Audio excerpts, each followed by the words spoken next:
Hey guys, welcome back to the channel. This is story about what if neglected Naruto becomes ruthless and Sasuke bashing part 1. Before I start, please do support for more amazing content and comments for part 2. Do consider to subscribe my channel and share my video to your friends and check out the description as well. Let's start the video. The second stage of the Chunin exams was supposed to be a large battle royal for the various teams to get Earth and Heaven scrolls, one each, then arrive at the central tower.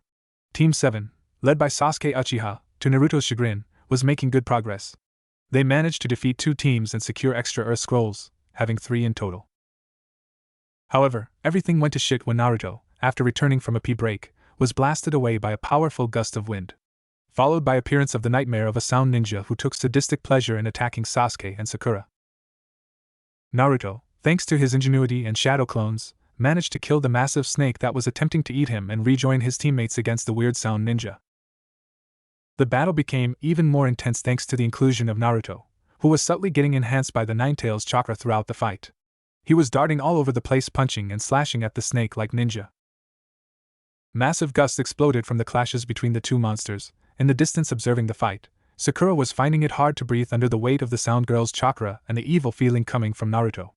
Sasuke was silently observing, finding it impossible to force his body into action. Orochimaru glared at the blonde after their latest clash. He was starting to feel the Nine-Tails chakra burn his hands. His movements are becoming sharper. The boy has no real talent for ninjutsu if Kabuto's recon is correct, which explains the lack of jutsu so far. He's a loudmouth and seems to be similar to how that fool Jiraiya was at that age, the attack first, ask questions later type. I could kill him in an instant. Though it's strange, the longer I fight him the better he responds to my movements. I suppose his lineage simply wouldn't allow him to be completely talentless. He mused. The hidden snake Nin decided to cut the battle short and seal off the Biju to deal with the blonde. It was time to mark Sasuke and leave. He spent more time here than he planned. He was sure that the old bastard, or at the minimum the A and B, were on the way thanks to the large quantities of chakra being thrown around. Naruto tried to dodge, he really did. He could clearly see the freak coming at him, but no matter how hard he tried, his body couldn't move in time. It was more frustrating than any fight he's had with Sasuke, who was frozen watching the battle. The snake was simply so much faster than him it was impossible to move in time. A hand that shone with chakra, each finger holding an elemental symbol on it, was slammed into Naruto's stomach right over the Nine-Tails seal. Naruto's eyes widened in immense pain as he fell over, almost passing out instantly. He would have fallen hundreds of feet if it weren't for Sakura's quick thinking, who threw a kunai to snag his jacket on the tree to catch him. The last thing Naruto heard before the darkness took him was Sakura calling out to Sasuke. Which was just typical. He was likely about to die, and she calls for Sasuke. The Nine-Tails, or rather its chakra, having been cut off from Naruto's chakra due to the additional seal, allowed something to happen that had been impossible ever since Naruto was 20 minutes old. All the chakra that was in his body was wholly his own. Nothing good came from imbalance. The entire purpose of the second stage was to teach this. If you're too focused on your physical strength, or Earth, you'll lack the mental strength, or Heaven, to succeed as a Chunin. Naruto, due to having the yang half of the Nine-Tails sealed within him, was overflowing with physical chakra, and had a major deficit of yin or spiritual chakra. This stunted his body in several ways. It was because of this that he was so hyper. It was because of this that he was unable to control his chakra like others were able to. Considering he had to subconsciously overcome the imbalance that was his overabundance of yang chakra, it was no wonder simple jutsu escaped him. He was, unknowingly, having to siphon out the massive quantities of extra yang chakra and bolster his lacking yin side and somehow arrive at the ratio to perform jutsu. But now that the Nine-Tails chakra that had been slowly dripping into his network since he was born was cut off, it allowed Naruto's body to reach his natural equilibrium of mind and body, yin and yang. It allowed his soul, the core of his and of all shinobi's power, to fight back and bring forth all of its potential after being denied it since his birth. Naruto didn't know this, no one knew this, but he had been born with tremendous power. It was there just out of reach for his whole life due to the imbalance of his chakra. The leaves and trees swayed lightly, clouds in the sky started to move away. Animals throughout the forest perked up on instinct. All of nature knew that a metamorphosis was taking place. It was as if the entire world was welcoming Naruto's rebirth. Naruto's body was correcting itself after so long. Like a free diver coming up after a long swim, it was taking a deep breath that was impossible for nearly 12 years. Allowing his birthright to emerge and change the very balance of the world. It had been a rough couple of days for Team 7. Sakura Haruna was currently fighting 3 sound ninjas with all her might, or what was left of it. The ninja in question found it amusing to taunt her with their strength and torture her by not attacking all at once to just finish the fight. She ran a hand through her now much shorter hair sadly. It took so very long to get it to that length. Oh well, the ugly sound girl had to go for her hair, despite taunting her by saying caring about hair was for children. Seems she was just jealous because she was ugly and had terrible split ends and took it out on her. Honestly, how hard was it to use conditioner? Snapping her thoughts away from the dumb bitch, she looked to her two teammates as they laid next to each other completely unconscious. Last she checked, Sasuke was running a fever and Naruto's chakra wouldn't settle, making it hard for her to stay hidden. Yet another annoyance. Even in this state he's causing problems. I'm gonna smack the hell out of him after this. She roared in her head as she threw another volley of shuriken at the three-sound ninja in front of her. Ha! Is this the best you have, you stupid bitch? Shouted the one with strange arms and spiky black hair. Sakura hadn't bothered remembering their names. There was ugly bitch, weird arms and mummy face god Naruto was rubbing off on her. She didn't let the taunt get to her, but she was at the end of her rope. She was awake for well over 2 days watching both of her teammates, and had been fighting for a while against these three. They weren't really coming at her due to all the traps in the area, but she's been hit by several air blasts that she didn't have a good way to block from weird arms. Desperation was starting to take hold as her already small reserves of chakra were nearing zero. Please, I need one of you to get up, she thought while gripping her last kunai. The sound ninja with his face covered in bandages stepped forward. I will ask this once again, hand over Sasuke Uchiha, and we will leave you and your other teammate alive. Dosu, why are we bargaining? We should just kill the angry boy, was interrupted by a wave of chakra exploding into the air. All the ninja in the area. Team 10 in the bushes, Team Guy in the trees, the sound team and Sakura all felt the chakra blast into existence over the immediate area. Each of them felt sweat fall down their foreheads as the weight of the chakra fell upon them. It was larger than any of them have ever felt by orders of magnitudes. Even the sound ninja that were subjected to the terrifying presence of Orochimaru could only shake in fear at the feeling of such power. They didn't know what to do. None of them spoke as it was becoming difficult to breathe due to the pressure. Unknown to the ninja in the clearing, it wasn't just them feeling it. Everyone felt it. It only lasted an instant to those outside the forest of death.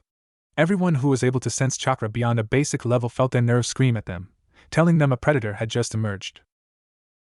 The third Hokage in his office felt his battle instinct flare to the max, causing him to turn to the forest in worry of who at that level managed to infiltrate the village during the exams. He was already signaling his personal guard to move out. Jiraiya the Toad Sage, who was sitting in a tree overlooking the hot springs in the southern part of the Leaf Village, snapped his pen and instinctively flared his chakra to prepare for battle. Unfortunately, the women in this particular spring were ninja and pounced on the pervert after noticing his chakra. Kakashi Hatake dropped his book. Mike Guy fell from his handstand. Asuma Saratobi dropped his cigarette. Kurina Yahi nearly tripped over herself as she walked home. The ANBU were frantically moving into action. The barrier squad members nearly passed out. All over the village, hidden in the leaves, shinobi were feeling the pulse of chakra that signaled the birth of the one who would change everything. They would likely pass out in shock if they knew it was coming from the knucklehead Naruto Uzumaki of all people. In the clearing, it was Sakura to figure it out first. She was the closest in proximity to Naruto and managed to turn her head towards him to see a minuscule amount of chakra glowing around his body. It was blue in color, and it was partially translucent, but she could see it covering him, and her mind made the only connection that made sense. Naruto? She managed to say as the chakra pulse was slowly dying out. Her voice caused everyone from the leaf to turn to the unconscious blonde in shock. The sound ninja looked to her blonde teammate nervously. In the next moment, the chakra was gone from the area. Everyone was able to breathe normally and wiped the sweat from their faces. Some, particularly those who knew Naruto, chalked it up to a weird fluke and tried to forget about it. Till Naruto stood up. The air around the blonde seemed different. Almost as if it was waiting for his command, as if the world itself was waiting for him to demand something so it could happily oblige. The hairs on the back of everyone next stood up, as if a massive tiger was standing right behind them, staring at their necks with drooling fangs. Again, it only lasted a moment before the feeling went away. Sakura looked to her now awake teammate nervously. Naruto? Are you okay? She asked quietly, considering there were 3 enemies listening. Naruto took a deep breath and opened his eye to take in the scene around him. In a single second he was able to figure out what was going on, which was strange, he mused. His mind had never been this clear. He could tell everything that was going on. There were 2 teams just watching the fight. One in the trees above them, he recognized them as the Bushy Brow Squad. Then in the bushes were his former classmates, all staring at him with sweat visible on their faces. Shikamaru in particular looked seriously spooked. Sakura, it seemed, was defending both himself and the bastard from the sound team, all standing in defensive positions, likely trying to figure out their next course of action now that he was awake. Based on how Sakura looked, exhausted, bruised, and she was nearly out of chakra, she wasn't winning the battle. "Your eyes," Sakura whispered in shock. While staring at him, she noticed something else. "Your whiskers are gone?" This time at full volume, as she couldn't fathom what had happened to her teammate. The rest of the Leaf Ninja noticed what she was pointing out now that she mentioned it. Naruto's eyes were still blue, but they held a glow to them that was unnatural. They held an image of power that unsettled any who looked into them. While his face was free of his whisker marks somehow, Ino in the bushes thought it was a shame as they were cute. Unknown to everyone, the whiskers were a sign of the imbalance of Ninetales' chakra within his body, and now that he was at equilibrium they faded from his face. Like how both the previous holders held no marks signifying their status as Jinchuriki, either did Naruto now. Naruto turned to her and felt his mind go into a shock for a millisecond. Now that he was really focusing, he could see everything: the chakra in the air, the chakra flowing through the trees, the residual chakra of jutsu that were used. If he focused hard enough, he could tell what type of jutsu had been used earlier. It was too much information. He couldn't focus. Then in the next second he somehow acclimated, and he ignored the thousands of stimuli to look at his teammate once again. "What do they want?" Naruto questioned calmly, ignoring her comments, as he pointed to the three sound ninja. Before Sakura could answer, the loud one with the strange arms yelled at him, "Hey! You stupid blonde bastard, we're..." No one saw it, no one could follow it more than a faint blur, but before anyone knew it, Naruto crossed the distance between himself and the sound ninja to slam his fist into the boy's chest ruthlessly. There was a faint glowing trail of blue chakra from Naruto's fist as he flooded his body to enhance himself. The air was displaced around him from the force behind the impact. Leaves flew away, the ground where Naruto pushed off from was cratered. Rock Lee, observing in the trees, was blown away as he was unable to follow the attack properly. "He's become very dangerous," were the collective thoughts of Niji and Shikamaru as their highly strategic minds reassessed the blonde's capabilities from that maneuver, and they didn't like their odds. The sound ninja who took the hit coughed up blood before flying back to a tree, slamming into the base completely out cold. If his chest wasn't moving slightly, everyone would have thought he was killed by the attack. Sakura couldn't believe it. Hell, none of the Leaf Ninja could. The boy who clumsily and awkwardly fought alongside too many clones to coordinate properly did that. Naruto stood up and shook his fist off. "Who the hell was that guy?" he asked Sakura with a confused tilt of his head. Well, he was attacking us to get to Sasuke." "All three of them were," she answered with a glare to the two remaining sound ninja and a vindictive flare in her eyes. "Hell yeah, Naruto. I don't know what's going on, but kick those jerks' asses. Cha." Naruto turned to them and then back to Sakura. "For real, they seem pretty weak?" he asked with a frown while pointing his thumb towards the ninja in question. He had looked at their chakra, the amount, density, nature, how and where it was channeled, all of that, and he just couldn't consider them anything more than small fry. Then he turned to the other Leaf Ninja surrounding them. "Also, why are all of you just watching this? Do you want to take our scrolls or something?" he asked while rubbing the back of his head, trying to figure out who he was going to have to fight. 6 Leaf Genin felt their eyes widen in shock as the blonde revealed that he knew they were there. Team 10 stood from the bushes, Shikamaru still visibly sweating. That chakra wasn't normal. It felt terrifyingly powerful, and I know it came from him. Those eyes, the change in his body, whatever happened. I want no part of it. We were going to jump in if Sakura couldn't handle it. Shikamaru gulped. Both Ino and Choji knew to let him take the lead here and stayed quiet. Naruto smiled. "Ah, that's nice of you, Shikamaru. Bushy brow, are you guys doing the same?" he asked a team guy standing in the trees, now visible to everyone else. Niji stepped forward before Lee could answer. "No, we were merely observing. We are leaving." With that, he and his team left in a hurry, Lee doing so at the glares of his teammates, as they knew he wanted to speak to the blonde, which they adamantly refused to allow at the moment, since they didn't know what Naruto would do next if they stuck around too long. Why are they running off?" Naruto wondered aloud. "Well, not like their team isn't weird. I mean, anyone with a sensei that has eyebrows like that is surely crazy. Right, Sakura?" He laughed while looking to his teammate with a grin. She could only nod dumbly, completely shocked at the change in tone of the situation. Before it was a life-or-death battle that she was slowly losing hope of winning, and now Naruto has made it almost like a social gathering with no real danger. Dosu, the leader of the 3 sound ninja, felt his heart settle back down and knew when to cut his losses. We will retreat without fight if you allow us. As an offering, here is our scroll," he said while setting down their heaven scroll. Naruto watched as they picked up their teammate before fleeing into the forest. Guess they didn't want to fight anymore. He laughed lightly, then clapped. Well then, I guess they were terrified of my sheer awesomeness, huh? Sakura picked the sleeping princess up and let's get moving, we have the scroll we needed now, he ordered with lazy smile on his face. Sakura twitched at being ordered by her idiotic teammate. You know what she meant, Naruto's eyes causing her to flinch, and went to pick up Sasuke without a fuss. He's so solid, she mentally squealed while rubbing Sasuke's muscles as she carried him. Naruto stared dumbly at her for a moment, before letting his eyes roam over Sasuke's form. What the hell? Who put such corrosive chakra into him? When did that happen? Why is it attacking his body and chakra network? What the hell, does that enhance him and cause withdrawals like a drug? Who could create that? Who would create that? Who would do such a terrible thing to Sasuke? That strange sound, girl? The hell did I miss?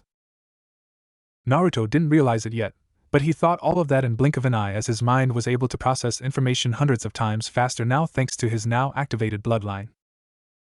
Hey Shikamaru, are you guys coming with us? We're headed to the tower, he called out to Team 10 who were still frozen in the bushes watching the events that just happened. While tempted, Shikamaru shook his head. We don't have the necessary scrolls yet. We'll see you there, he answered before rushing off, dragging both Choji and Ino behind him, the latter of which looked like she wanted to comment before being pulled away. Sakura watched them leave numbly. She didn't believe for a moment that they would have helped had it gotten worse. Had it not been for Naruto's new terrifying presence asking them why they were here, she doubted she would have even seen them in the first place. She was sure they would have stepped in either right before she died or right after, hopefully the former. Maybe I wasn't ready for this test, she thought sadly. She was behind Sasuke and even Naruto before entering the exams, and it was the trials of the forest that hammered that home. Naruto, completely unaware of Sakura's inner thoughts, walked over to Sasuke and jabbed a finger overflowing with chakra into Sasuke's upper spine with a frown. If he was right and what he was seeing was correct, then that should slow the spread of that evil chakra into his system. Sakura felt the impact and spun around to Naruto with a glare. The hell did you just do? She questioned him fiercely, protectiveness of Sasuke overpowering her unease around Naruto. Naruto raised his hands with a smile, hopefully slowed the spread of that chakra from the mark on his neck. Let's get going, we're not that far from the tower, he answered lightly. Sakura didn't know how to respond to that, and just decided to follow him silently. Her head was starting to hurt at the changes Naruto just went through. It took them 2 hours of walking to get to the tower. Naruto dealt with 3 teams that tried to ambush them at lightning speed and they made it to the tower without much hassle. Sakura was done trying to figure out what was going on with Naruto, and just accepted that he was somehow way better than before and followed behind him tiredly. At this point she just wanted a shower and a bed, she didn't care anymore. Sasuke was heavy on her shoulders, and it wasn't nearly as fun carrying him anymore. Inside the tower they saw a sign telling them a riddle concerning heaven and earth. Sakura didn't even bother reading it, she let Naruto give his new brain a go at it. Naruto read it over a few times before snapping his fingers. We need to open one of each type of scroll at the same time, he exclaimed happily. Sakura sighed. Sure, let's give it a go. Wahoo! Naruto cheered as he opened both at the same time while wiggling in place, excited at what was to come. Sakura felt her exhaustion fully hit her and unceremoniously dropped her crush to the floor, then sat on the ground. She was even more tired watching Naruto's excited attitude. An explosion of smoke came from the scrolls and from it emerged their teacher from the academy, Iruka. At first, he smiled at Sakura, then frowned in worry at the unconscious Sasuke. Turning to Naruto, he felt his heart stop. The chakra coming from him was the same as that terrifying pulse from earlier. If it wasn't for the fact that it contained no traces of Ninetales chakra, he would have believed the seal was broken and the demon was free once again. What the fuck happened to Naruto? He thought in shock, unable to form words. He didn't even want to mention the glowing eyes that made his head spin. Naruto didn't know nor care about the internal thoughts of Iruka and just waved happily. Iruka-sensei. Long time no see. We finally finished up in the forest, thank goodness, cause there's bunch of weirdos in there, I'm telling ya. He laughed. Iruka chuckled nervously. Is that right? Well, I was supposed to tell you about the meaning behind heaven and earth, but I think we need to get Sasuke to the medics, and Naruto, I think you may need to see them too. Naruto waved his hand back and forth. No, I'm fine, not hurt at all. Sakura is out of chakra though, and her coils are pretty strained. Also, someone needs to look at Sasuke's neck mark, it's poisoning him with chakra, he informed Iruka while picking his ear. Iruka looked at Sasuke's neck and gasped in recognition, then turned to Naruto in confusion at his knowledge to what was going on. Sakura just sighed from her place on the ground. She knew Iruka-sensei would catch up. Naruto spent the remainder of the time before the second part of the exams finished in his room just staring out the window into the forest and thinking. He didn't really get it when he woke up the first time, but he was starting to figure out how his eyes worked now. He'd have to think up a name for his eyes. They were clearly an ability similar to Sasuke's Sharingan. The best way to describe it would be as if someone who saw the world in the earliest, most basic version of a television now saw it through the latest cutting-edge monitor that the hospitals used. He instinctively understood chakra, and could control it with the closest thing to perfection. Not to mention he was able to remember things he saw perfectly and process information at extremely fast speeds. Naruto could see everything in incredible detail. He could even focus and see things in even greater detail than his normal vision, like from a tree to the individual threads that made up the leaves. He flooded his body and muscles like he knew the more experienced ninja did to enhance themselves to be stronger and faster, and found that not only could he do it unlike before, but he was able to do it to a level he didn't think possible till now. Earlier against the sound ninja he was able to rush forward and punch him without anyone reacting, and he wasn't even really pushing himself. Another thing he noticed was that his eyes didn't turn off like Sasuke's Sharingan. They were always active. The constant input of information was helpful during a fight, and if he were trying to understand a situation as quickly as possible but just sitting around lounging, it was a bit annoying. He actually started closing his eyes when he didn't need them. He found he was still very much aware of the world around him even with them closed. He'd have to think of a better solution because he was sure he looked a bit strange walking around with his eyes closed but still moving as if he could see perfectly. Since the pulse of chakra, people were taking the situation of the exams a bit differently. The Jonin and Enbu were stationed at various places around the tower to monitor for whatever or whoever was responsible. Jiraiya skipped all pretenses of waiting to run into Naruto organically and went to the tower to meet up with the third Hokage to investigate the situation. The Hokage, when he arrived at the tower along with Jiraiya and Kakashi, were pulled aside by Iruka. Iruka stared at what was likely the three most powerful leaf ninja with a serious expression. "It's Naruto," he said seriously. All three of them, who all had different levels of attachment to the boy in question, looked at Iruka with narrowed eyes, hoping it wasn't something bad. Iruka gulped. "That chakra, it was Naruto. He's different. When the prelims start, you'll see. He's in his team's room right now if you want to see him now. Although I think addressing Sasuke Uchiha's curse mark is more pressing." Which is what the three of them did. Thankfully Sasuke was still out cold when they arrived, so they were able to bind the curse mark with a sealing jutsu called the evil sealing method quite easily. Sasuke woke up shortly after, groggy and confused. While more irritable than before, he wasn't too different after getting briefed on where he was and the situation with the seal. Although safe from the effects of the seal at the moment, Sasuke mentioned his chakra was a bit more wild than normal. The three moved on and decided to wait till the next day when the prelims would take place to see the changes in Naruto. Which is where they found themselves, all gaping at the blonde's glowing blue eyes and terrifying chakra that was barely held beneath the surface. The other Jonin, from the leaf or otherwise, were all doing the same. While the blonde in question was chuckling at Sasuke, who in turn glared at him hatefully, which caused him to laugh harder. Hiruzen turned to Jiraiya. "Have you?" "No." The sage answered seriously. "That is not something I've ever seen.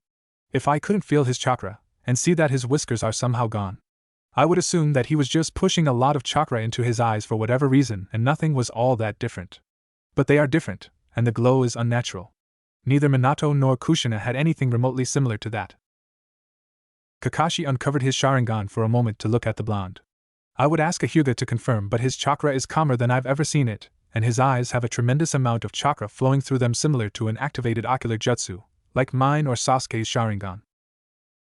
Hiruzen hummed for a moment as his mind worked at light speed. "We will see what changes have come in the coming moment during his battle. I suspect things are going to be a lot more interesting soon." Kakashi and Jiraiya both agreed. In the far corner, a concealed Orochimaru was staring at Naruto with a gaping mouth in complete shock. "What the fuck?" the snake thought uncharacteristically. A sentiment shared by everyone else in the room that has met the blonde before. Down with all the genin, Naruto was still enjoying himself by laughing at Sasuke, who was in his normal grumpy attitude. "You know that evil chakra is sealed off, right? So why are you acting all moody? Sad Sakura's not babying you anymore?" he asked with mocking frown. Sasuke continued to glare at the blonde, while Sakura just stared ahead completely over it. Naruto had been poking fun at her and Sasuke ever since they got to the tower, and no matter what either of them did, they couldn't touch Naruto to shut him up. Yelling at him just made him laugh at them. It was a horrible day when the class clown/prankster suddenly became all-powerful. The third Hokage appeared before the crowd of Chunin hopefuls with a smoking pipe in his mouth and his hands folded behind his back. "Congratulations for making it this far," he said gravely. Naruto smiled at the old man, then proceeded to tune out the rest of his speech. He got the gist of it. This was a substitute for war, and they needed to fight for the village. He got it. They were show ponies for the future of their respective villages to potential clients. When they asked if anyone wanted to drop from the exams, the guy with the info cards quit for some reason, even though he wasn't hurt or lacking in chakra. Naruto rolled his eyes, assuming that he was a coward or something. While stronger than practically all of the genin here, the guy still ran off, so Naruto didn't spare him much thought. After that, another monologue started, and Naruto decided to be himself. "Ah, old man, we get it. Can we move on? I'm about to pass out here." Naruto whined with his hands in the air in exasperation. The Leaf Jonin forgot about Naruto's new presence for a moment, and were reminded that he was in fact an immature idiot. Many took to glaring at both him and Kakashi, who was rubbing his head nervously, as Naruto's disrespect reflected poorly on him. "Truly, do you understand?" Hiruzen asked in amusement. "Duh, yeah, damn geezer," Naruto answered, getting hisses from many of the Leaf Nin and a small snort from Jiraiya up in the Hokage observation platform. "We're show ponies for the old fogies, and there are too many of us for the main event, so you got to weed out some of the weaklings. I swear you take 100 words to say 20. The disrespect was ignored in favor for the surprise that Naruto of all people understood the situation when he was clearly not paying too much attention. "Well, very good." A surprised Hiruzen muttered with a nod.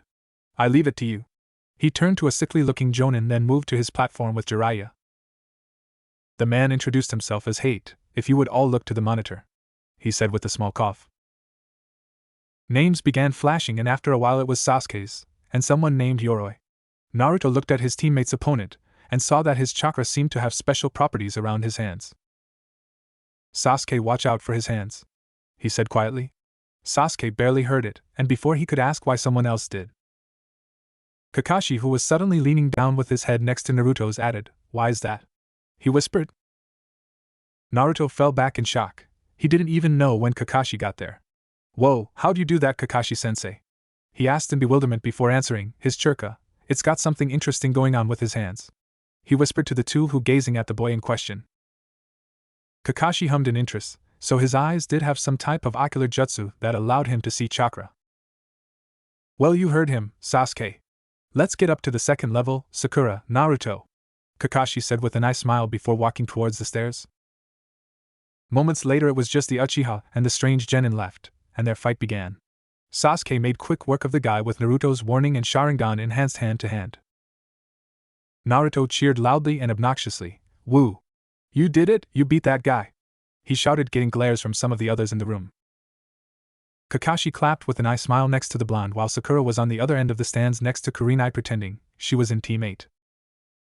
Fights continued for a while. Naruto made a genuine nuisance of himself by calling out everyone's weaknesses as a joke while they fought, then made both helpful and unhelpful suggestions. "Shino, your bugs are really gross. I mean, they're inside that guy's arms? Yeah, they should eat that chakra, it's like an air cannon. Whoa, Choji's extra fat, that sound guy will have an easier target now. Hey Hinata, he's hitting those chakra point things inside you, you should block that. Fuck you, Hyuga guy. I'll kick your ass. Is he a puppet? Think Bun Bun will notice it's a wind jutsu? These sound ninja are all on brand, huh? I mean Jinjutsu from a bell? Think they go out of their way to stick to their niche? Oh cool, Shikamaru won. The only ones that were enjoying Naruto's commentary were Kakashi, Hiruzen and Jiraiya.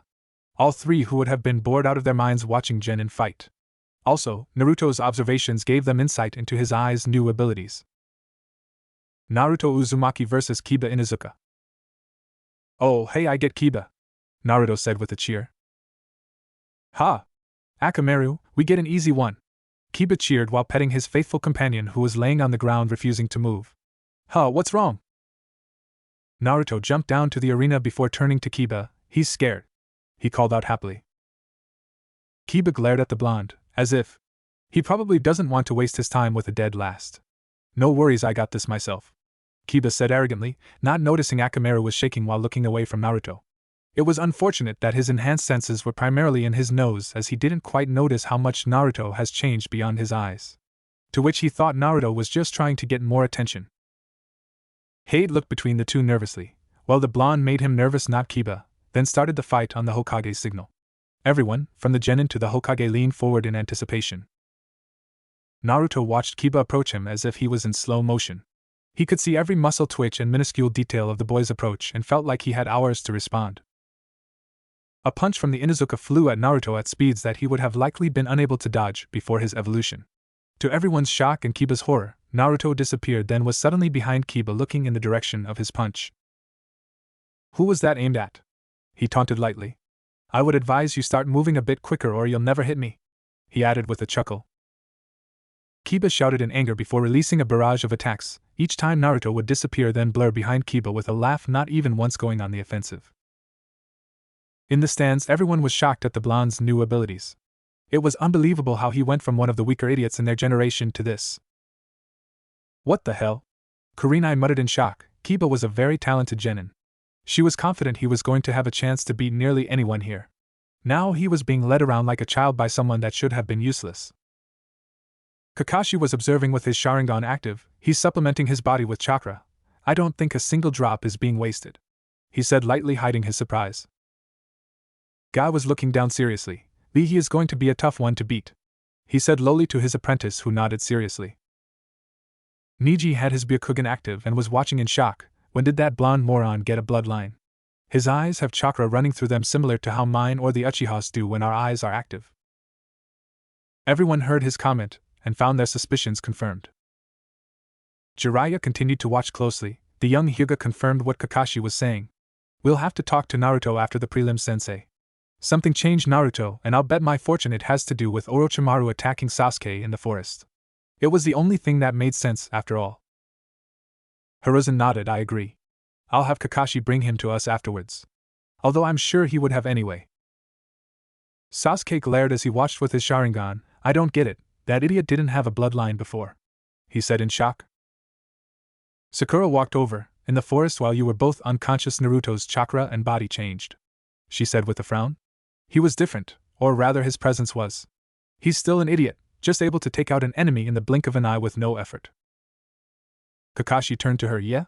he asked lightly, although his performance right now led him to believe it. Kakashi was still curious at Naruto's improvements. "The Sound Genin Zaku, the one Shino fought," she answered. "I'm honestly surprised he managed to make it here after that. Naruto hit him harder than anyone I've ever seen." Shino, who was near them watching with his team, spoke up. "Then that would explain where the broken ribs that my bugs felt came from. I found it odd he was that injured and still fighting," he commented. Down below, Naruto was having a great time, but found he was getting bored. "Hey, I'm gonna attack now, okay?" he said to the huffing Inuzuka. Similar to before, Naruto blurred forward and punched Kiba. This time he made sure not to hit him nearly as hard as he did the sound guy from the forest. Though Kiba was still blasted off his feet and sent rolling back till he hit the wall completely out cold. Naruto frowned as he looked at his fist. "Am I that much stronger or is he that weak?" He turned to Kakashi. "Did I hit him too hard? I expected him to be okay at that level. I didn't even put that much chakra into it."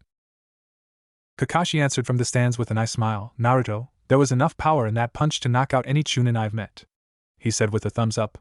He didn't mention that some Jonin would likely have been taken out due to the impressive speeds Naruto just showed. Naruto listened to his sensei before turning to Kiba, who was starting to come to. "Hey dog breath, you suck. Oi bronchitis, call it, he's finished," he called to the proctor in amusement. "Hate's sweat dropped. Is he referring to me?" He looked at Kiba for a moment, who was failing to get to his feet before nodding to himself. Winner Naruto Uzumaki.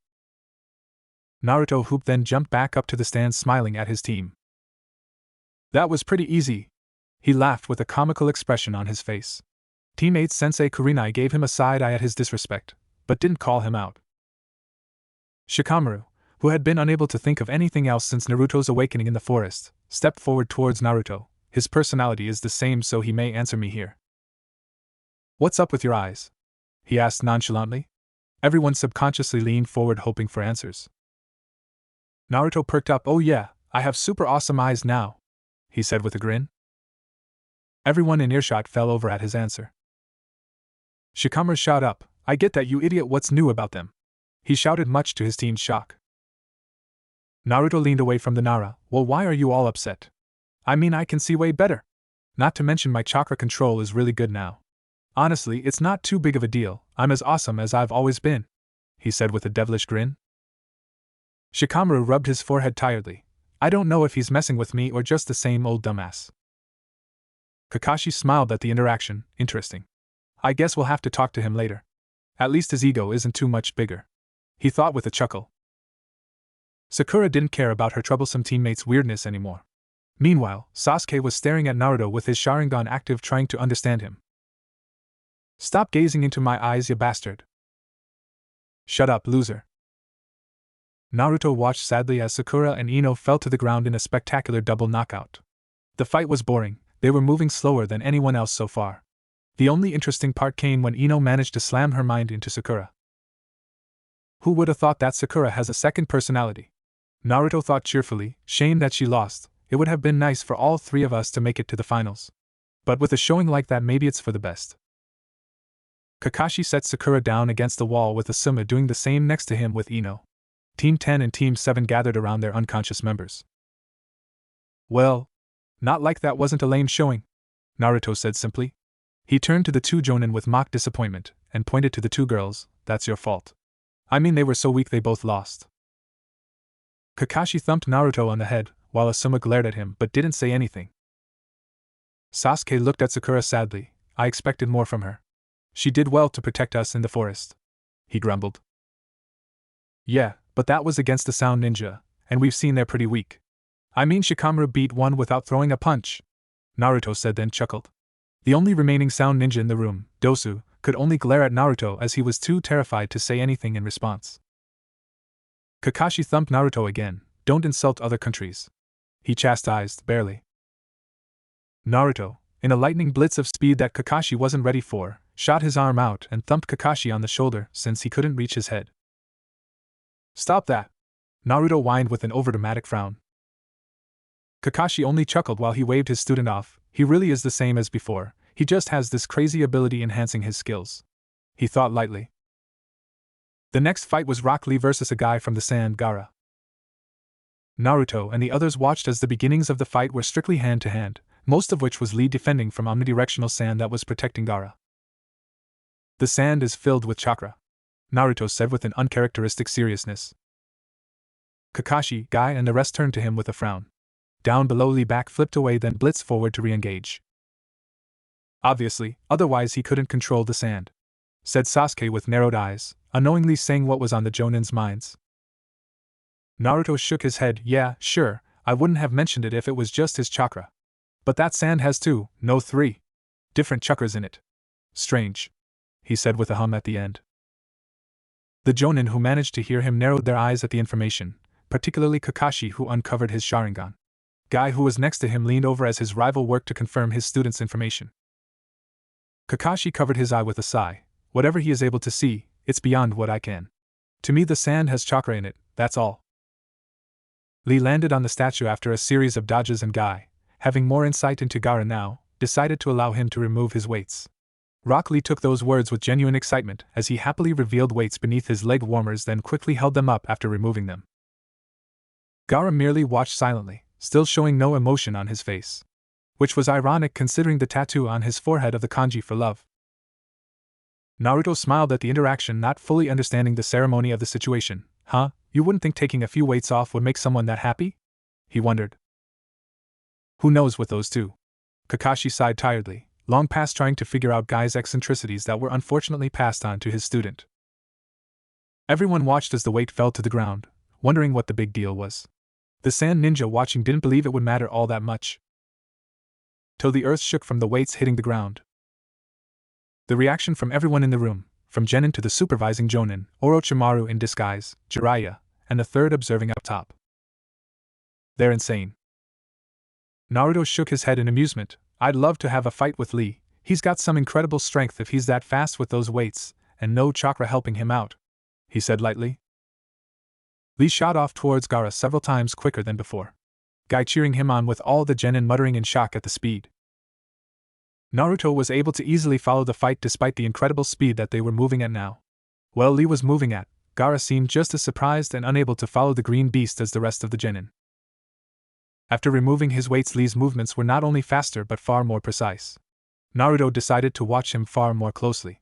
The way Lee's muscles would contract for his movements, the placements of his feet, the way his shoulders angled, everything Lee did Naruto soaked up with glee. Now that his brain was processing information hundreds of times faster, he was able to pick apart what was happening in incredible detail. Lee's fighting style revolved around striking very hard and very fast.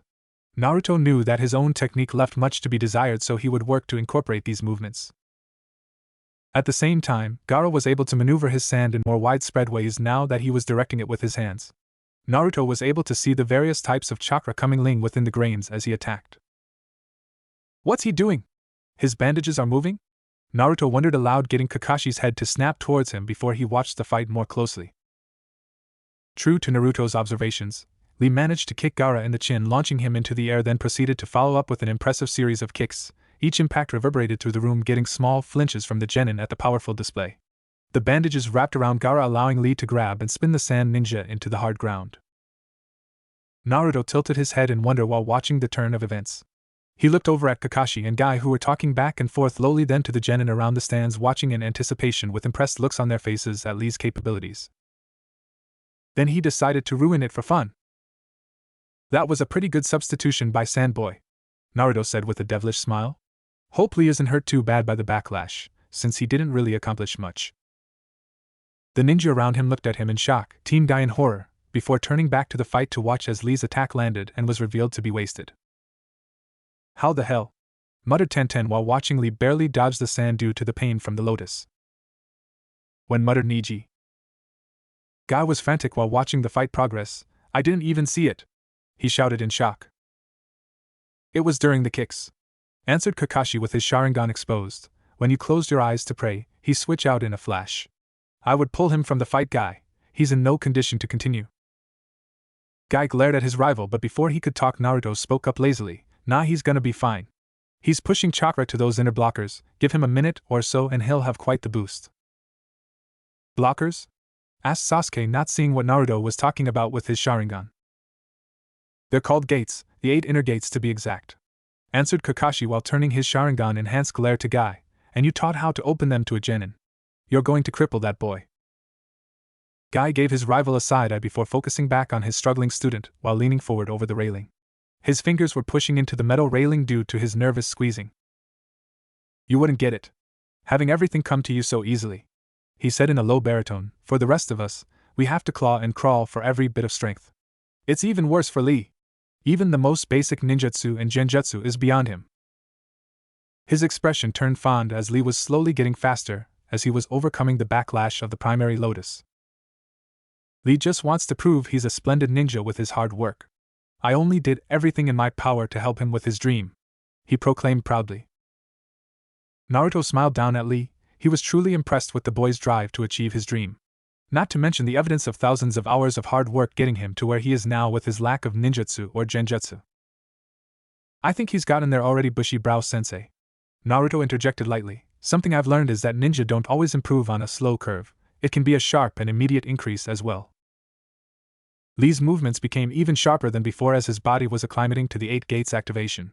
His eyes flaring with incredible power, and his entire body shining brightly with green chakra. Every movement was perfectly executed and delivered with tremendous force, destroying the fighting arena.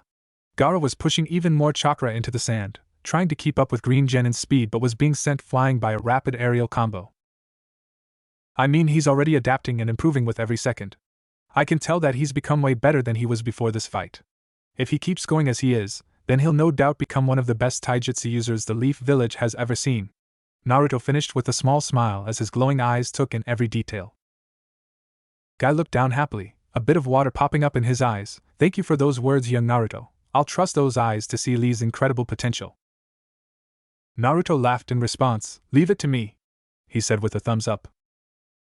The rest of the fight was both incredible and terrifying for those watching. Ino and Sakura had woken up just before Lee awakened the gates fully, and were enraptured by the boy's skills. Both of them fully realizing that they were way out of their league if those two were potential opponents for them. Lee's explosive use of 5 of the 8 inner gates showed Naruto that there was so much out there that he didn't know. While observing the world with his new eyes that allowed him to begin understanding it better, he was only now realizing that he had a fundamental lack of knowledge to connect the dots. Otherwise, he would be able to put things into words beyond limit thing, chakra wall thing, different chakras moving all strange.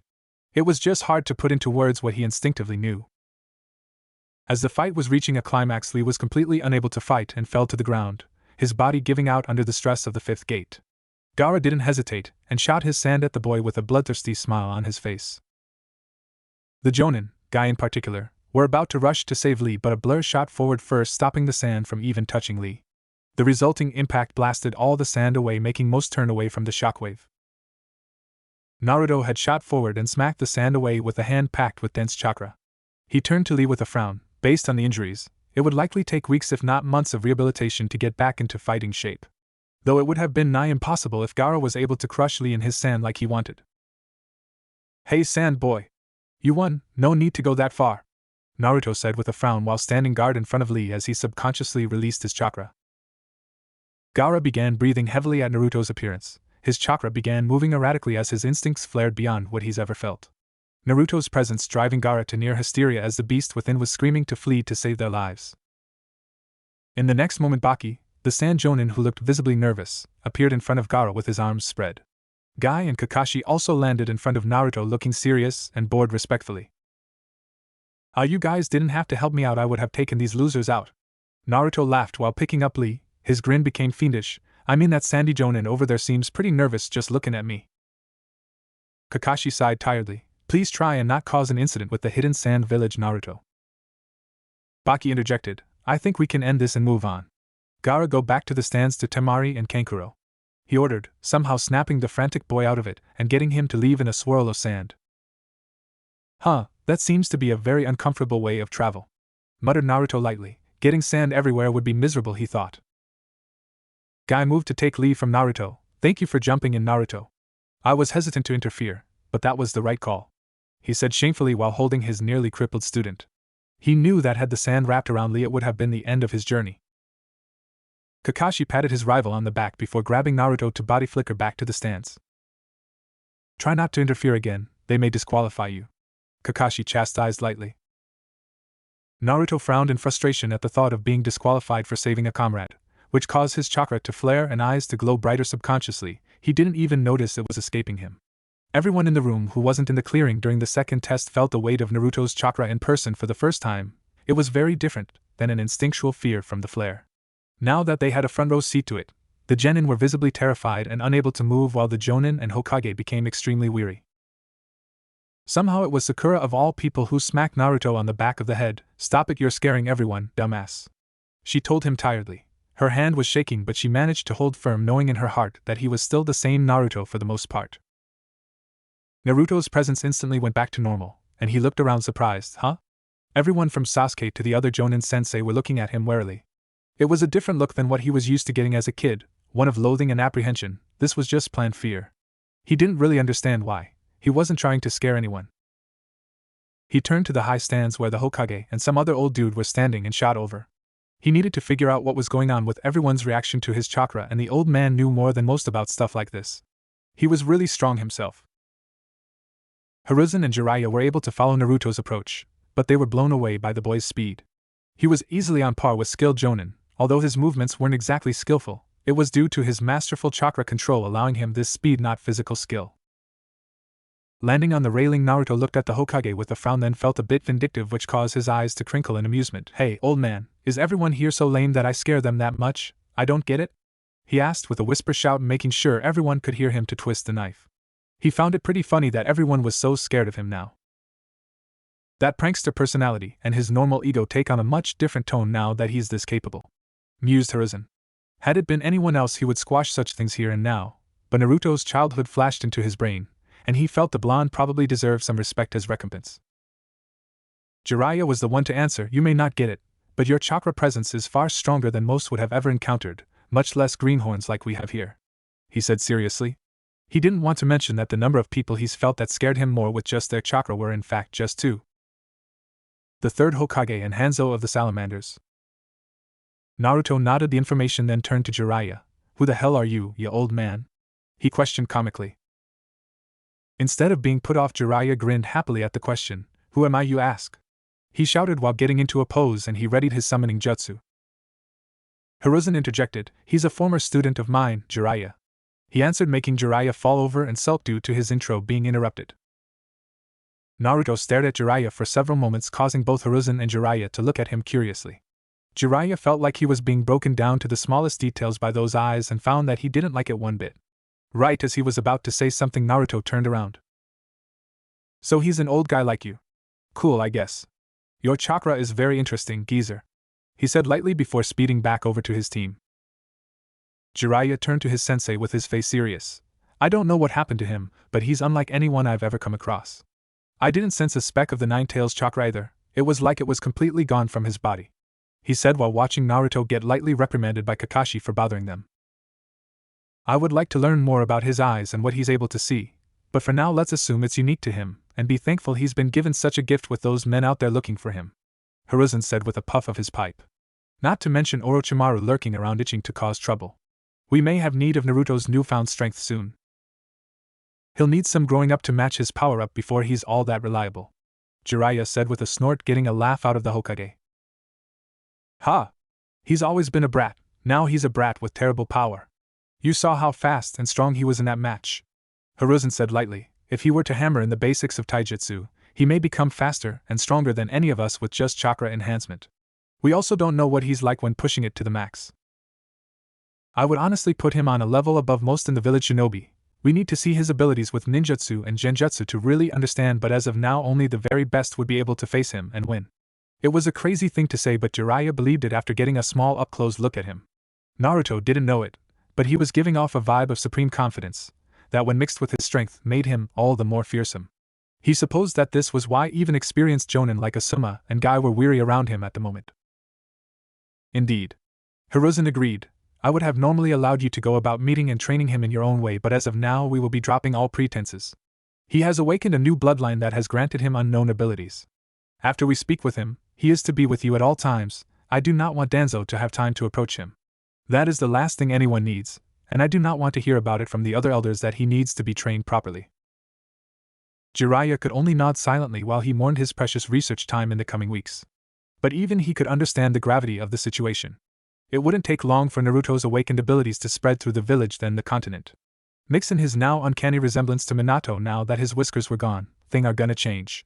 In his expert spy opinion, Naruto would have the month before everyone in a position of power to have at least heard a rumor about him. In their discussions, Hiruzen and Jiraiya didn't notice that the last of the prelim fights were finished and the winning genin were gathered on the floor again to determine their opponents for the finals. Hate gestured to a small podium with a box atop it. "We're not going to make it complicated, pick a number. Number 1 will fight number 2 and so on. Sasuke Uchiha, please step forward." Sasuke walked up silently and drew his number. Funnily enough, it was number 1. From there it continued. Naruto watched on as it was decided that Puppet Dude would fight Shino. Shikamaru would fight Wind Girl. Dosu the sound guy got the highest number, meaning a free round, and finally he drew his number with a comical expression. He showed it to everyone else. He had been hoping for 2 to fight Sasuke, but he got 3, meaning the Hyuga. But that means, Naruto thought warily while looking to Gaara, who by process of elimination was to be Sasuke's opponent in the first round. He locked eyes with Kakashi, who gave him a reassuring eye smile that only made him worry more. Sasuke could only clench his fists as he stared forward, ignoring everyone. So these are the matchups for the first round of the finals.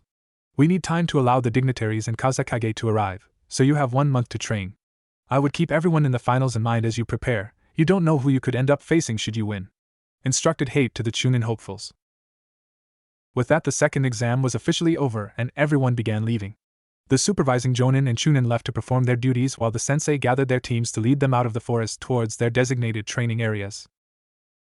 Unlike the rest, Kakashi led his team to the Hokage, who then gestured for them to follow him out of the forest to his office in the Hokage Tower. Jiraiya was silently accompanying them while the Hokage's A and B guards were following from the shadows. Standing in the Hokage's office, Naruto absent-mindedly took in the room as the old people got settled. It was an interesting room if you were honest, not due to the items within the room but the residual chakra that had seeped into the environment. The desk that the old man sat behind was practically glowing from the chakra of 4 of the most powerful people in history having sat behind it. "Naruto," The blonde's head shot up at Sakura's shout to notice that everyone in the room was staring at him. He tilted his head in confusion. I wasn't listening, he said plainly. Sasuke and Sakura shook their heads in embarrassment. Their teammate was as annoying as always while Kakashi laughed awkwardly from his spot on the wall. Naruto, I asked what you can tell me about your eyes. The Hokage asked again while staring directly into Naruto's new eyes. Naruto pursed his lips and thought, well, I'm able to see chakra, you know. But that is a way too simple way to say it.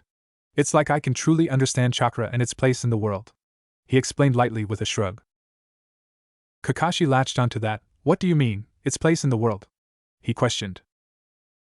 Well, it's like the difference in knowing that salt is in ramen, and knowing why, and how much salt would make ramen taste the best, answered Naruto. While a strange way to explain it, the Hokage and Kakashi actually understood what he was getting at. Jiraiya looked like he understood and smirked in amusement at the way he tried to explain it. Sasuke and Sakura weren't even surprised that ramen came into the conversation, so they just accepted it and moved on. If I'm really honest, I'm able to fully understand what I look at, but I'm having trouble putting it into words. Like the desk you're at, old man, it was created by water and earth chakra bound together by yang chakra. Naruto continued while pointing to the desk. Then there's the faint traces, almost impossible for me to see, of the same chakra that exists naturally in the world around us flowing through the wood. I guess since old man first had the ability of wood style, that's where it came from. He really must have been incredible. Everyone was spellbound at the insight Naruto was given by his eyes, most particularly Jiraiya, who had experience with teaching a person with tremendous eye powers. These abilities aren't too dissimilar from the Rinnegan that Nagato possessed. He too was able to perceive and understand chakra. There is a test to see just how similar he thought before moving over to Kakashi. I need chakra paper. I know someone eclectic as you would carry some around. Kakashi didn't really get why, but he handed the small stack of chakra papers he had over to Jiraiya. The sage moved over to the 3 genin and handed one to each of them. Sakura, if you would be so kind, please push chakra into that paper. Jiraiya instructed the girl, who did so curiously. A moment later and the paper crumbled into dust. An affinity to earth jutsu, very nice, something you and I share. Sasuke, please, he gestured to the Uchiha, who looked at his paper intensely. After a moment, instead of bursting into flame, his paper crinkled. Huh. Kakashi mused from the wall, interesting. Sasuke looked down in melancholy. It would explain his issues with using the fireball jutsu in his younger years when learning from his father. Seems he just wasn't as inclined to fire as the rest of his clan, as much as him, and that made him look lesser to his father at the time. Lightning, interesting for an Uchiha, but with your teacher it may be a blessing, mentioned Jiraiya with a thumb pointed to Kakashi. Then he turned to Naruto. The real reason he asked for the papers, the Rinnegan gave the user completely malleable chakra able to utilize all 5 elements, as if each were the primary affinity. He and everyone looked at Naruto as he held up his paper. After a second, Naruto grinned fiercely, and the paper began to glow a subtle blue. He turned his head to look over at Jiraiya and waved the paper happily. Ha! I broke your little test. Jiraiya felt his body weaken at the unique reaction. Never in his life had he seen something like that. No one had no affinity. Nagato's paper had a reaction of all the elements at the same time before turning into a strange black metal. Kakashi revealed his Sharingan to look at the paper, and Hiruzen was frowning as he looked on, unable to comprehend what he was seeing. Just kidding, laughed Naruto, and in the next moment the paper sliced in half. Wind, muttered Jiraiya in shock, then he glared at Naruto. What did you do, brat? He demanded, as that earlier reaction to his chakra wasn't natural. Naruto threw the scraps away with a shrug. Oh, well, I was watching when Sasuke and Sakura used their paper and noticed what was happening. The paper is so sensitive that even the faintest trace of elemental chakra causes a reaction, yeah? So I removed any and all elemental traces from my chakra. He explained happily with a grin and an amused glint in his glowing eyes. Kakashi felt himself get a bit lightheaded. The level of control needed, he said in astonishment. The Hokage was feeling similar to Kakashi. He grabbed a chakra paper and tried to do the same. After several moments, when he felt he may have succeeded, the paper burst into flames, showing his fire affinity. Not even I could do it, he hummed. Jiraiya didn't bother trying himself. If Sensei couldn't do it, then no one alive could do it. Maybe Tsunade, as she is intimately familiar with her chakra and she never spent much time learning elemental jutsu. But that's beside the point. Both she and Sensei have literal decades dedicated to learning and perfecting their chakra control. Naruto did it on a whim to mess with me. I think I'm understanding just what he's capable of now. Last test, and this will seal it. The sage walked up to Naruto, who looked up at him curiously. Everyone in the room watching curiously. Do this. Jiraiya demanded as he held up his palm and created a perfect Rasengan. Hiruzen and Kakashi connected the dots and felt sweat build on their heads at Jiraiya's implication with this test. If Naruto succeeded, then that would mean he had literally infinite potential with chakra, internally and externally. Naruto stared at the orb and felt himself be drawn in almost hypnotically. It was incredibly dense, and was made up of hundreds of streams of rotating chakra. The orb was completely self-sustaining and would likely pack quite the punch on whoever was so unfortunate to be on the receiving end. He could tell this would be an incredibly difficult jutsu to learn. It just required too much to focus on and control to create, likely taking months of practice to get it to the level of being usable in battle.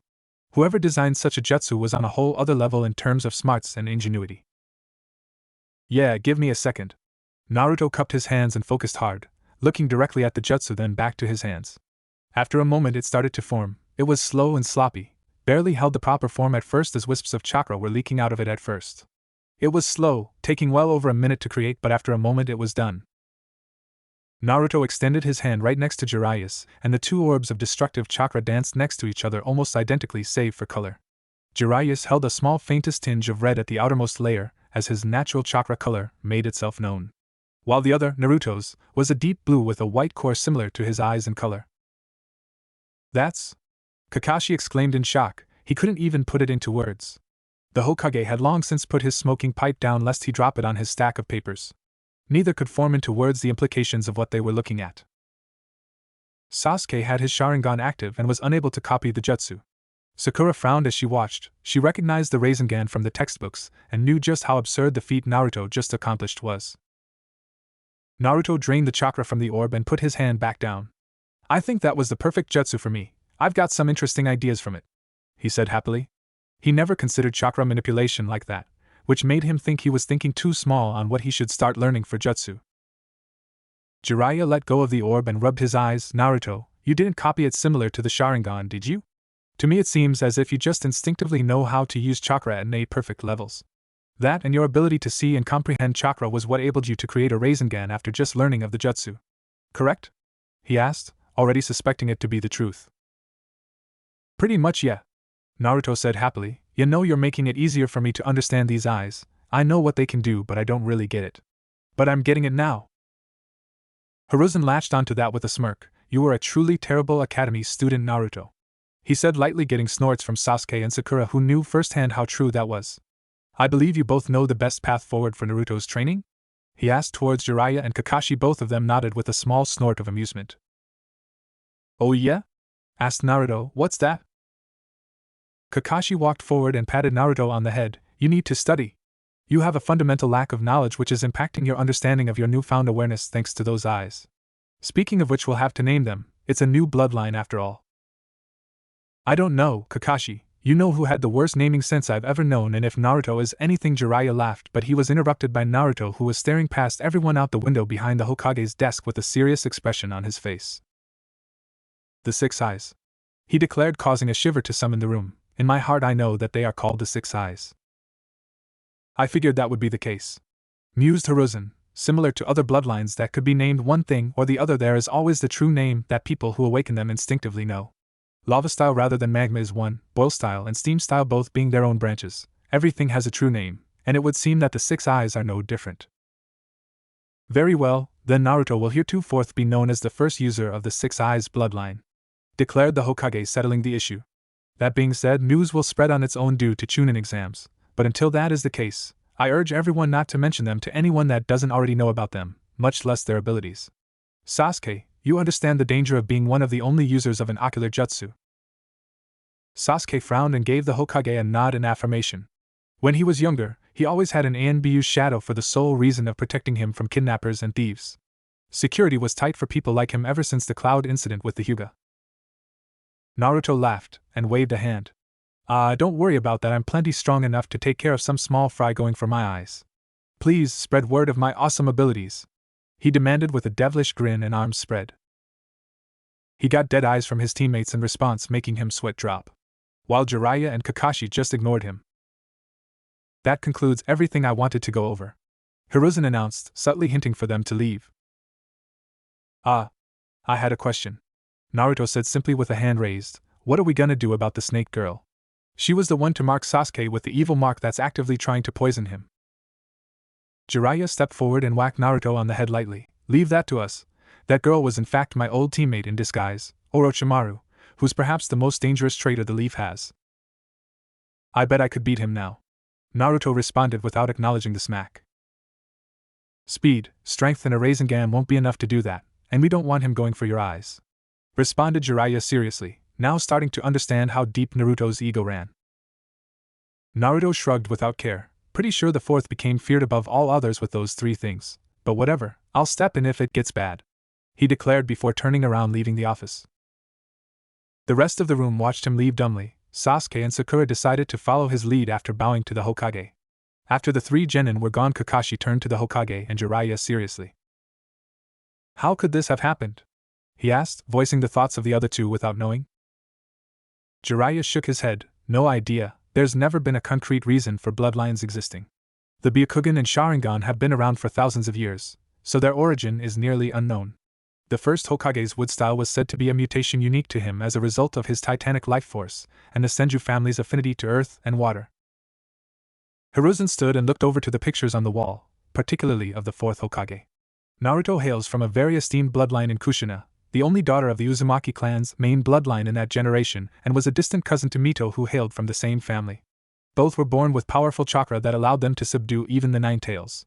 But that isn't the only family Naruto was born from. Are you suggesting that Sensei's family had the six eyes? Kakashi questioned incredulously. No, that's not possible, Jiraiya said with a shake of his head. Hiruzen raised his hand to stop them. No, not in the way you're both thinking. First, we know nothing of Minato's family. He was an orphan from the Second War as far as we were able to trace. No, I mean that Minato was always able to understand things quickly, and for a person without the Sharingan he was able to perfectly move and react at immense speeds. It could be that his unique natural talents and Kushina's immense chakra power merged into what has been born into the six eyes that Naruto has awakened. We also shouldn't completely ignore the presence of the Nine Tails in both Kushina and Naruto. The third Hokage sat into his chair tiredly. At the end of the day, mutations becoming bloodlines is something no one really understands. Orochimaru drove himself insane trying to understand the world because of things like this. He sighed. At the end of the day, the how doesn't exactly matter. Jiraiya said with a sigh, what's left is to see where Naruto goes from here. We don't have to worry about his potential anymore. I don't think anyone has been born with more than him. Kakashi nodded, agreed. With all this taken care of, I'm going to be taking Sasuke to train for the month. He needs to be ready for Gaara, he said before leaving the office. The room was silent for a moment before Jiraiya spoke. It could be him, Sensei. Jiraiya said, full of melancholy. The child of prophecy, Nagato was killed as was Minato. Perhaps it is Naruto who has the best of both worlds. Powerful eyes, immense power, and Minato and Kushina's spirit. Hiruzen gazed at his former student fondly. Perhaps you are correct. Good luck with him, he added lightly. 1 month later, Chunin Exams Arena. Naruto walked through the tunnel leading to the open area where the finals would take place. In the last month, it wouldn't be small to say that he had changed in incredible ways. He, at the demands of Jiraiya and the Hokage, was forced to speed every morning, pouring through textbooks that he pointedly ignored during his time in the academy. Though a benefit they learned of the six eyes was increased processing power for his brain, with that he finished his required readings after the second week. From that it was just practicing taijutsu maneuvers to get his body up to the required level of a chunin. By Jiraiya's estimate, he had the raw skill of an experienced genin rather than a chunin hopeful like he was expected to have. Again, with practice and training, he mastered the Leaf Village's basic forms, Jiraiya's personal advanced steps, and several grappling techniques that he found interesting. Without chakra enhancement, and his eyes closed, he was at a solid chunin level in raw skill, which was a drastic increase. Naruto smiled as he looked around. While not completely off, with these glasses on he was able to limit the amount of input his eyes gave him. This way he could do things like eat dinner, walk around the village, and water his garden without the constant stream of information his eyes allowed. It didn't tire him out or cause him headaches or anything, just a bit annoying sometimes when he just wants to relax and enjoy his ramen. In addition to his sparkling blue glasses that mirrored the color of his eyes, he changed up his outfit as the colors and style clashed something fierce. Instead, he opted for a slightly oversized black, almost blue-tinted jumper, over a black shirt with similar pants. The shins weren't taped down like most, as he didn't mind the bagginess, then typical shinobi sandals to round it out. In Jiraiya's own words, he didn't look like a moron anymore, which actually meant he looked good. That was something he learned about Jiraiya as well. The guy was a right taskmaster and refused to hand out even the slightest compliment. It was so bad that Naruto had to compliment himself during training to combat this. Jiraiya seemed to be flustered by this as he would scowl in the direction of the forest sometimes. All in all, if Naruto were to be completely honest, he didn't think anyone in the village would be much of a challenge anymore. He had, thanks to learning the Rasengan, devised a couple of interesting techniques that bolstered his already incredible ability to insane heights. Reaching the end of the tunnel, he noticed that other than Sasuke and that sound guy with the bandages, he was the last to arrive. Everyone turned to him and had various reactions to his new appearance. Most were just curious at the change. Naruto grimaced a bit but didn't say anything. The guy with the cough was gone, and now it was someone else. "Hey, oral fixation, where's bronchitis?" he asked, interrupting everyone from their thoughts. Most of the genin's sweat dropped at his lack of respect while Ginma felt his eye twitch. "Things change, I'm the proctor today. Also, don't call me that. My name is Ginma." Sure, strange guy." Naruto waved him off and stood to the side smiling at his to-be opponent Niji Hyuga.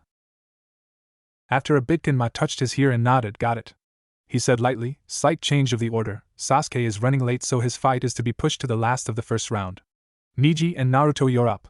Ginma then announced the same loudly for the crowd, who had various reactions to the news of the last Uchiha. Sakura sat down with a worried frown on her face. This was the out of character for Sasuke, although very in character for her sensei. She really hoped that it was his fault they were late, and not that the tardiness was rubbing off on Sasuke. She looked down at the crowd of genin and felt a slight longing to be a part of the group fighting for promotion. In the last month she had been training very hard, with Naruto of all people, or she assumed it was him, and not a clone. She was learning the basic form of chakra enhancement from him, as well as how to convert her chakra into earth-natured chakra. Jiraiya, who was training Naruto, even gave her some pointers and jutsu scrolls with low-level beginner elemental jutsu for the earth style. That, mixed with her daily dedication to physical conditioning, put her several levels above where she was at the start of the exams. She actually felt like she could have competed now. If only Kakashi had taken the time to train her like this prior to the exams. "Where's Sasuke?" asked Ino as she sat next to her. Sakura observed her rival and felt that she wasn't the only one who busted their ass training in the last month. Her chakra felt different, and she held herself with far more poise than before. "No idea. I'm sure it's Kakashi-sensei's fault. He couldn't arrive on time without a blade to his throat," she complained with a sigh. A booming laugh came from behind her. Team Gai Sans Niji were all seated there to watch the finals. "My eternal rival is always so hip and cool. He never arrives on time," he gushed and complained at the same time somehow. Lee was fired up at his mentor's words, while Tenten just sighed with an amused smile at the usual antics of her team. "Yosh! With that announcement, it's going to be Niji's turn," proclaimed Lee with excitement. Tenten turned to Lee. "You think he has a chance against Naruto Uzumaki?" she asked. "If he continues to fight with the flames of youth that Gai-sensei taught us, then he will have a great showing," Lee said with a raised fist, his movements a bit sluggish as he was still feeling the effects of the gate. Gai looked down as the genin not fighting were sent to their own observation area, leaving only Naruto and Niji with Ginma on the field. He was confident that in raw fighting capability there weren't any genin and few chunin that Niji wouldn't be able to beat after the month of training he just put the team through. But he's keenly aware that Naruto Uzumaki wasn't a normal person anymore.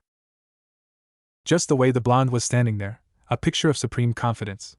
His showing against Kiba, the flare of chakra during the second exam, and his insight he showed during the prelims led Gai to believe that Naruto was more akin to a jonin than chunin. He just hoped that Niji was able to show his ability in the fight.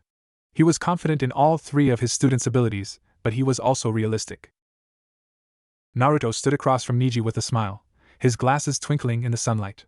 Niji seemed serious and ready to fight. He wasn't planning on smashing him right away, as that wouldn't be very sporting. So he would play defense at the start and let the Hyuga dictate the pace. "Begin!" The crowd roared in excitement as the finals were started. Niji wasted no time and activated his Byakugan, veins bulging around his eyes as the bloodline flared to life. Naruto looked over his glasses at the activation curiously. The way the chakra coalesced around his eyes and brain from the Byakugan was quite interesting. He wanted to continue looking at them, but the fight started, meaning he should pay attention to Niji. Oh well, time to get to it. Niji's chakra flared throughout his body, and he shot forward with great speed. His movements honed even further than they were a month ago under the tutelage of his sensei Gai, and his control over his chakra internally channeled far better than ever before. As soon as he was within range, he jabbed forward with a palm thrust that Naruto leaned away from. Another was similarly avoided. Every time an attack would come, Naruto would dance around it with minimal wasted movement. Neji started to flood his body with even more chakra, more than he could readily control. It gave him a bigger boost, but he was being drained even quicker due to the leakage. Naruto felt he'd shown his ability to move well enough and decided to respond. Neji's palm thrust was caught by Naruto's palm, who then pulled Neji off balance and slammed a ruthless fist into his face, knocking him into the air. Naruto, who was still holding his hand from the palm thrust, yanked his arm, causing him to spin midair but not fly further away. Quickly, Naruto spun in place and landed a devastating kick on Neji that sent him tumbling away till he stopped on the ground, wincing from the pain. Naruto started to limber up in place as he waited for Neji to pull himself together and re-engage him. Neji got to his feet and continued the fight. Hayashi Hyuga watched the battle between his nephew and the blonde Uzumaki with a fierce glare on his face, which wasn't really out of place for him. He didn't like the way his incredibly talented nephew was being treated like an unskilled child in front of the whole village and foreign contingent. That being said, he wasn't all that surprised. He and the other clan heads were made aware of the news situation with Naruto about a week ago, when the questions regarding the chakra pulse during the exams made the Hokage finally make them aware of what happened. He and several of the others had demanded Naruto's presence to see for themselves, but the messenger shinobi was denied by the blonde, and when he was sent back, was sent packing by the boy all the way to the infirmary. All they got out of the Hokage was that Naruto's new bloodline, the Six Eyes, were a terribly powerful ocular jutsu that would give anyone a run for their money. Next to Hayashi, his youngest daughter looked him with a frown, her Byakugan active to better see the fight. "Father, why does that boy Naruto possess an ocular jutsu? His clan's name is Uzumaki, and they aren't known for such things," she asked. Hayashi could only spare her a glance. He recently awakened the genetic mutation that has been called the Six Eyes. No one is really sure where they came from, but such is the case with new bloodlines. Hanabi didn't really know anything about new bloodlines but was a bit hesitant to ask more of her father while he was so focused on the match. She wished her big sister was here. She would have explained it and answered all of her questions. Sakura couldn't really say she was all that surprised by the turn of events. Naruto had honestly been faster in the forest. Not to mention, she knew that he was improving his overall skills at taijutsu, which in turn made him drastically better overall. Also, she was intimately familiar with his improvement of raw skill as she was his sparring partner during the month. Lee, on the other hand, was cheering his head off for Neji, likely feeling kinship with the Hyuga now that he was the underdog against a bloodline user. "You can do it, Neji! Let the power of hard work and youth explode!" cheered Lee with tears falling from his eyes. Everyone in the stands looked at him with blank expressions before turning to Guy, hoping he would rein in his genin. "Yes, let the springtime of youth explode, Neji!" cheered Guy, who was also crying. "What did I expect?" were the collective thoughts of everyone in the audience. Naruto was genuinely enjoying himself as he slapped away Neji's latest attack. His movements were impressive. Unfortunately, the fight had been going for a while and Neji hadn't really landed any attacks, so he knew that the crowd was getting bored. As Neji tumbled back, he felt frustration overtake his calm. When he looked up to his opponent instead of Naruto passively standing around waiting for him to attack once again, he saw the blonde moving towards him at frightening speeds. Knowing that he had no other option, Neji flared his chakra and began spinning quickly. Utilizing one of the Hyuga's prized jutsu, rotation. A large spinning dome of chakra burst into life, forming a nigh-impenetrable barrier around Neji, the Hyuga's ultimate defense. Naruto's eyes widened and his face lit up with a savage grin at the challenge. He burst forward at speeds that only a select few watching could see and appeared above the spinning dome with his right hand hovering over the dome. To those who knew anything about the jutsu rotation, they knew that the only way to overcome it was to back off till it was finished, which was usually a couple seconds. For Naruto, he felt a more amusing way to overcome it would be to overtake the power of the rotation and cancel it out with ruthless efficiency. The amount of power and precision to do such a thing was likely only possible for him, but he didn't care since he is him. Neji, who was mid-spin, felt his whole body come to a complete stop and his body rattle from the rapid deceleration. His Byakugan was the only reason he wasn't completely disoriented and knew what had just happened. Naruto overcame his clan's perfect defense, something that quite literally has never happened. Knowing that he needed to get away, he rolled and got to his feet, then hopped further away to gain distance. Naruto watched his opponent back away lazily. Might as well show off a ranged attack. "I know I need to prove a wide range of abilities to get promoted. I certainly didn't have a good showing in the first part with that written test." Thanks to the Rasengan, Naruto's idea of what was a potential jutsu was expanded, and he had a whole month to experiment. For someone who could get the Rasengan down in a few minutes, that was plenty of time to try a variety of things. Thanks to Naruto's study into chakra and all sorts of theoretical chakra mechanics over the month, he learned all sort of things. It is said that the tailed beast's bomb, their strongest attack, is formed by a perfect ratio of positive and negative chakra hyper condensed together, yeah? Not exactly helpful outside of academic research for most, as it was practically impossible to separate chakra at that level for normal people. But Naruto has already proven he wasn't normal. Naruto raised a finger, and a smile slowly spread across his face. By molding my chakra and forming it with primarily positive chakra, compacting it and coalescing it into a compact ball, I can make something quite powerful. Surrounding the compacted orb of positive chakra with a shell of negative chakra to hold it together, further building the volatility.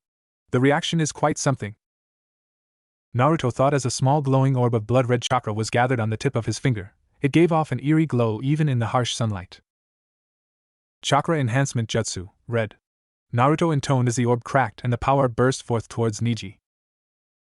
The shockwave from the attack was so powerful that those in the crowd were unable to move in their seats as the force pushed them further into the chairs. Genma flashed away from the arena to a position behind Naruto to escape, while Niji, who was the target of the attack, could only try and use rotation with all his power.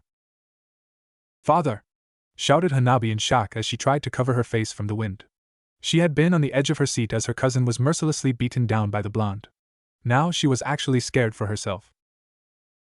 Hayashi grit his teeth tightly, in both anger and fear, as his Byakugan showed him just how terrible this attack from Naruto was and how close it came to obliterating Niji. It was only thanks to Niji pushing every drop of chakra into a desperate rotation that he was still alive and not a stain on the arena wall.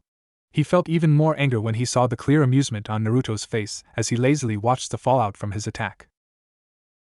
It was bad enough that the brat effortlessly overcame their rotation in the first place. Now he was displaying jutsu strong enough to be classified as A-class on a whim. That boy was no genin. "It's over, no one is injured. Hanabi, settle down," he commanded. Sakura had thought she couldn't be surprised by Naruto anymore, but then he blew up half the arena and she had to shield herself from the debris as dust and dirt flew everywhere. Next to her, Ino, Choji, Kiba and Hinata were doing the same. Guy grimaced as he watched the jutsu die down. Next to him, Lee and Tenten shouted in worry for Niji. He'd never seen that jutsu before nor anything really like it, so he'd assumed that it was either an ability granted to him by his eyes, or he created it himself with the help of his eyes. Likely an A-class jutsu in pure destructive capability, as well as chakra consumption. If he weren't so confident in Niji's rotation, he too would have feared for his student's life. Just what was Naruto thinking, firing something of that magnitude off at a comrade? "Wow! That was way stronger than I was expecting," laughed Naruto as he stared at the fallout of the jutsu. There was a large trench gouged into the earth in front of him all the way to the wall. The leaves on all the trees in the direction of the attack were blasted off and all the grass was torn up. In front of the wall, Niji was heavily panting inside a small circle where his rotation protected him from the blast. The wall itself had a large crater at the center with a large web of cracks spreading out dozens of meters. "I didn't put my all into that. I could have made it much stronger. If I were to estimate, I'd say that was about 40% of the power I could safely put into red at this moment." I had a feeling that Niji would have been able to block that much with the remaining chakra in his system and his skill with rotation. Hopefully we both look good enough to pass with that. Naruto pushed his glasses back into place and walked over to Niji with a happy little skip. "Niji, that was a good fight, but I win," he declared with a grin and a thumbs up. "Hey! Oral fixation, call the match, he's out of juice," Naruto yelled to Genma, who had been following behind him towards Niji. His eye twitched at the name, but he didn't disagree with the blonde and called the match in his favor. Naruto soaked up the attention of the crowd, feeling all sorts of things from all the people watching, such as admiration, excitement, unease, and fear. But what won out was excitement as they roared with approval at the match they just got to watch. Instead of going to where the rest of the competitors were, Naruto shot up to the roof of the left building that overlooked the Chunin exams arena. The rightmost building was where the dignitaries sat, as it was the one with the most shade from the sun. The center were where the Hokage and Kazekage sat with their guard, and the left building were where everyone else sat. On the roof of the left building, sitting by himself, was Jiraiya, sipping on a bit of sake as he lounged under an umbrella to shade himself from the harsh sun. He acknowledged Naruto with a nod. "Old man Jiraiya," greeted Naruto with a grin. "What did you think? I tried to make it look as good as possible for both of us to get promoted." Jiraiya hummed as he poured more sake into a saucer. "I think you may have drawn it out a bit too long, but no one will hold that against you for making it more of a show in this context. After all, excitement equals more business for the village," he explained, then took another sip of sake. I would say that both of you have a very good chance of promotion. Niji didn't get to show off much strategy since he couldn't really do all that much against you. Again, I don't think Sensei will hold it against him. I made him very aware of how strong you are. Naruto chuckled hearing that and leaned back onto his elbows next to Jiraiya. Oh yeah? Naruto asked lightly. He'd be very curious about that conversation. Jiraiya flicked Naruto on the head. I'm not adding to that ego by telling you that. You think well enough of yourself already, brat, he said with a twitching eye. Jiraiya's attention was drawn back to the arena floor. I believe even within the first few moments of this match the Nara has shown strategic thinking on par with any Chunin. He'll most likely be promoted, Jiraiya said with an impressed look on his face. Naruto gazed down at the match. The Wind Girl was pretty good and Shikamaru was managing to stay a couple steps ahead, keeping him in the fight despite his lack of offensive power. His shadow manipulation could be far better, Naruto commented lightly while looking at the shadow stretching across the ground speeding towards the Wind Girl. He has a far better grasp on it than his ability would suggest. It's like he's putting barely any effort into commanding the shadow. Then he tilted his head thoughtfully. You know what, that's pretty on brand for Shikamaru now that I'm thinking about it. Jiraiya snorted in amusement. Yeah, he's the Jonin Commander Shikaku's son. That man wouldn't get out of bed if his wife wasn't there to nag him, he said with a laugh. Not surprised his son has a general lack of urgency at this age. Shikamaru's dad is that important, huh? Naruto said in wonder. He was aware that his father was the clan head of the Nara clan, but he didn't know he also held a position of importance of that level. Yeah, Shikaku Nara, he's one of the most brilliant minds to ever grace the village. In terms of pure strategic thinking he's likely the best, responded Jiraiya. Naruto turned to him curiously. Even better than old man Hokage, you and Kakashi-sensei? Jiraiya barked out a laugh. Me? I'm no strategist. I wouldn't call myself dumb, but I'm more of a solo act and can adapt better than most to a variety of circumstances. But commanding others isn't really my forte. Kakashi is an excellent mission leader, but he's never had to effectively lead more than a handful of shinobi. I would say Sensei is a close second with an elder by the name of Danzo in third. Both of them have experience leading large numbers effectively and winning battles without having to be there in person. That's what it means to be a true strategist, using what's available to you to achieve the best outcome without having to be there. Naruto hummed in thought. Then I'm not much of a strategist, he mused simply.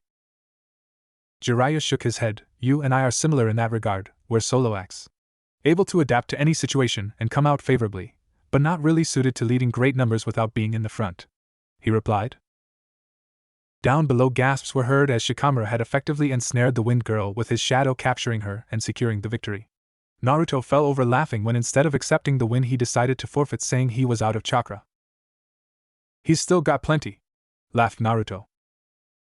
Jiraiya started laughing after hearing that, then he just didn't want to compete anymore, just like his father. It would seem that the puppet guy had forfeited his match to Shino, which is why Shikamaru was the one to fight just now. That meant that next up was Sasuke and Gaara, to which the former still wasn't here yet.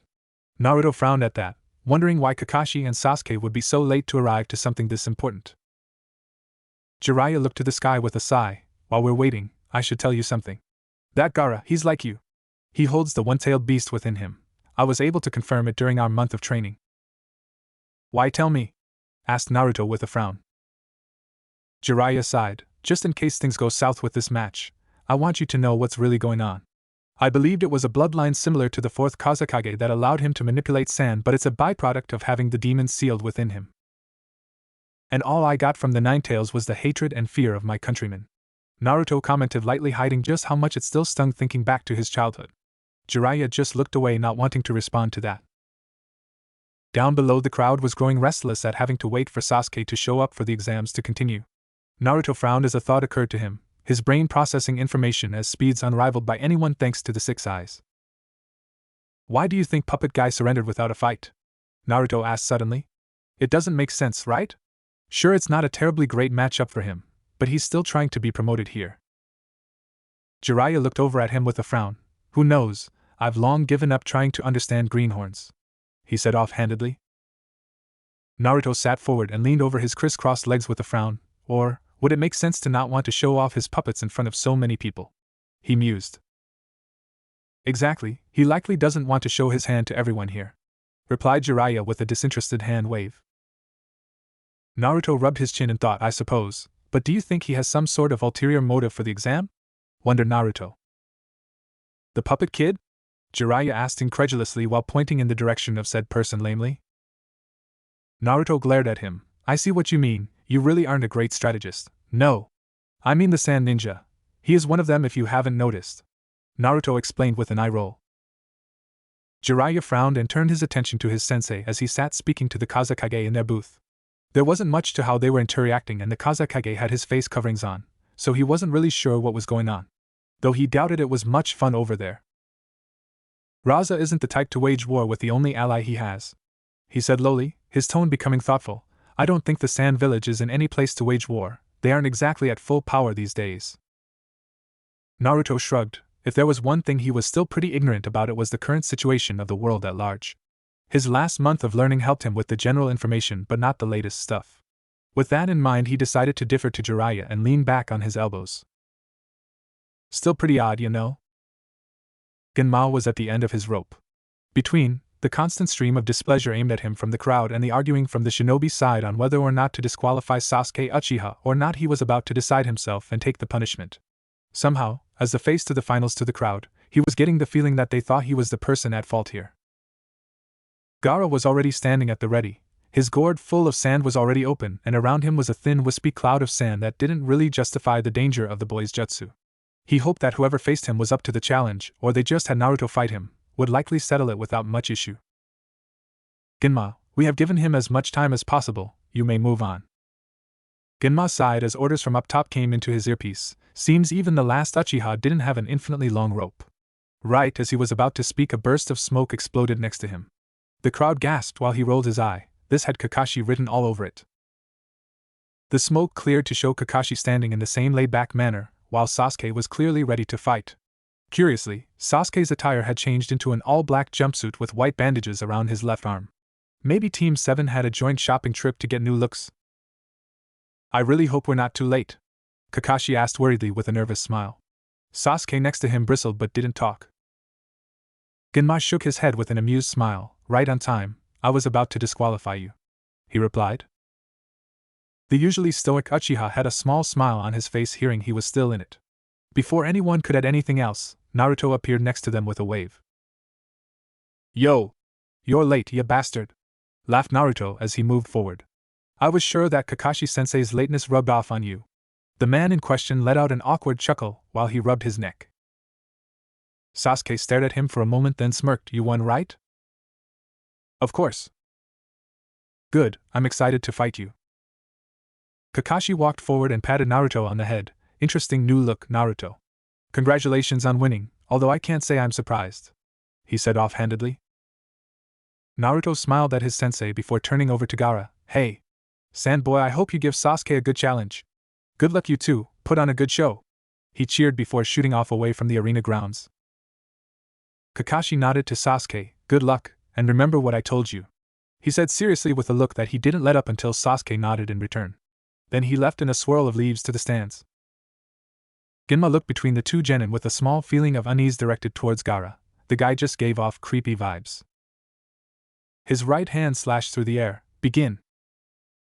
Naruto landed up with Jiraiya and retook his position under the umbrella with a content smile. Sasuke became strong, he said suddenly. The movement of his chakra and the density of it has improved drastically from what it was last I saw him a month ago. Kakashi isn't one to train in half measures, Jiraiya responded. He may seem lazy, but when he gets serious there are few that train as hard as he does. Just getting him to that point lately is tough from what I hear. Naruto snorted. Yet the guy didn't exactly train us into the ground. Down below, the fight began with Sasuke shooting forward at far faster speeds than what he was capable of before. To most he was a blur that was shooting in and out of Gaara's range to pepper him with testing blows. Sasuke tried all avenues of attack, shuriken, kunai, punches and kicks, and as he expected none of them broke through the sand. Gaara soon went on the offense and sent forward a wave of sand that Sasuke had speed away from with a body flicker lest he be crushed. As soon as Sasuke stopped moving, he shot a titanic fireball forward towards Gaara. Even in the stand they felt the terrible heat of the fire jutsu as it neared Gaara. As expected, sand rushed to block the fire, and when contact was made there was a large explosion that blasted away all the loose debris in the immediate area. Sasuke's jutsu are stronger thanks to his improved chakra and control over it, commented Naruto. Jiraiya hummed, He'll need more than speed. Lee in the preliminaries was faster, and that didn't win him the match, he said seriously as he watched the young Uchiha battle with Gaara. Sasuke flipped away from sand until he was halfway up the wall of the arena.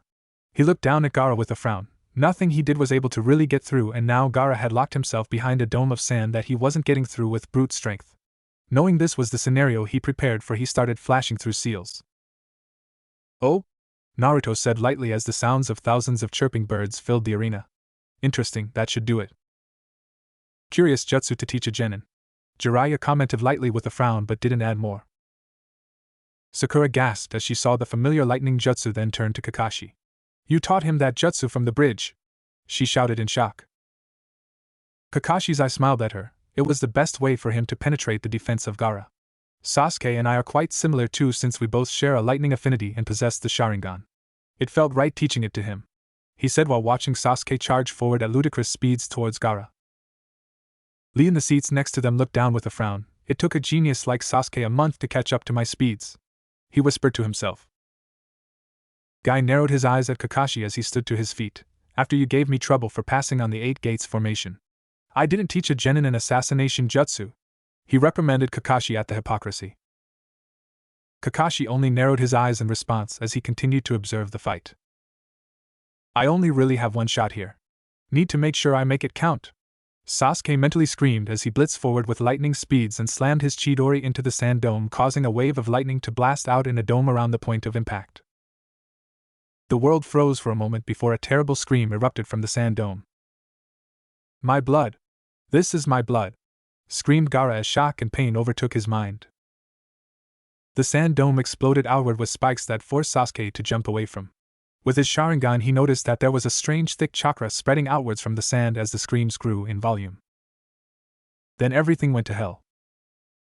Naruto looked down at Gaara with his glasses held in his hands, completely exposing his glowing eyes. The 6 eyes told him what was happening with perfect clarity. "He's leaking tailed beast chakra at very high levels," commented Naruto with a frown before he noticed a wave of chakra cover the entire arena all the way to him, making him feel drowsy for a moment. "Genjutsu?" thought Naruto before breaking it. Jiraiya shot to his feet, and not a moment later there was an explosion from the Kage booth on the roof of the center building.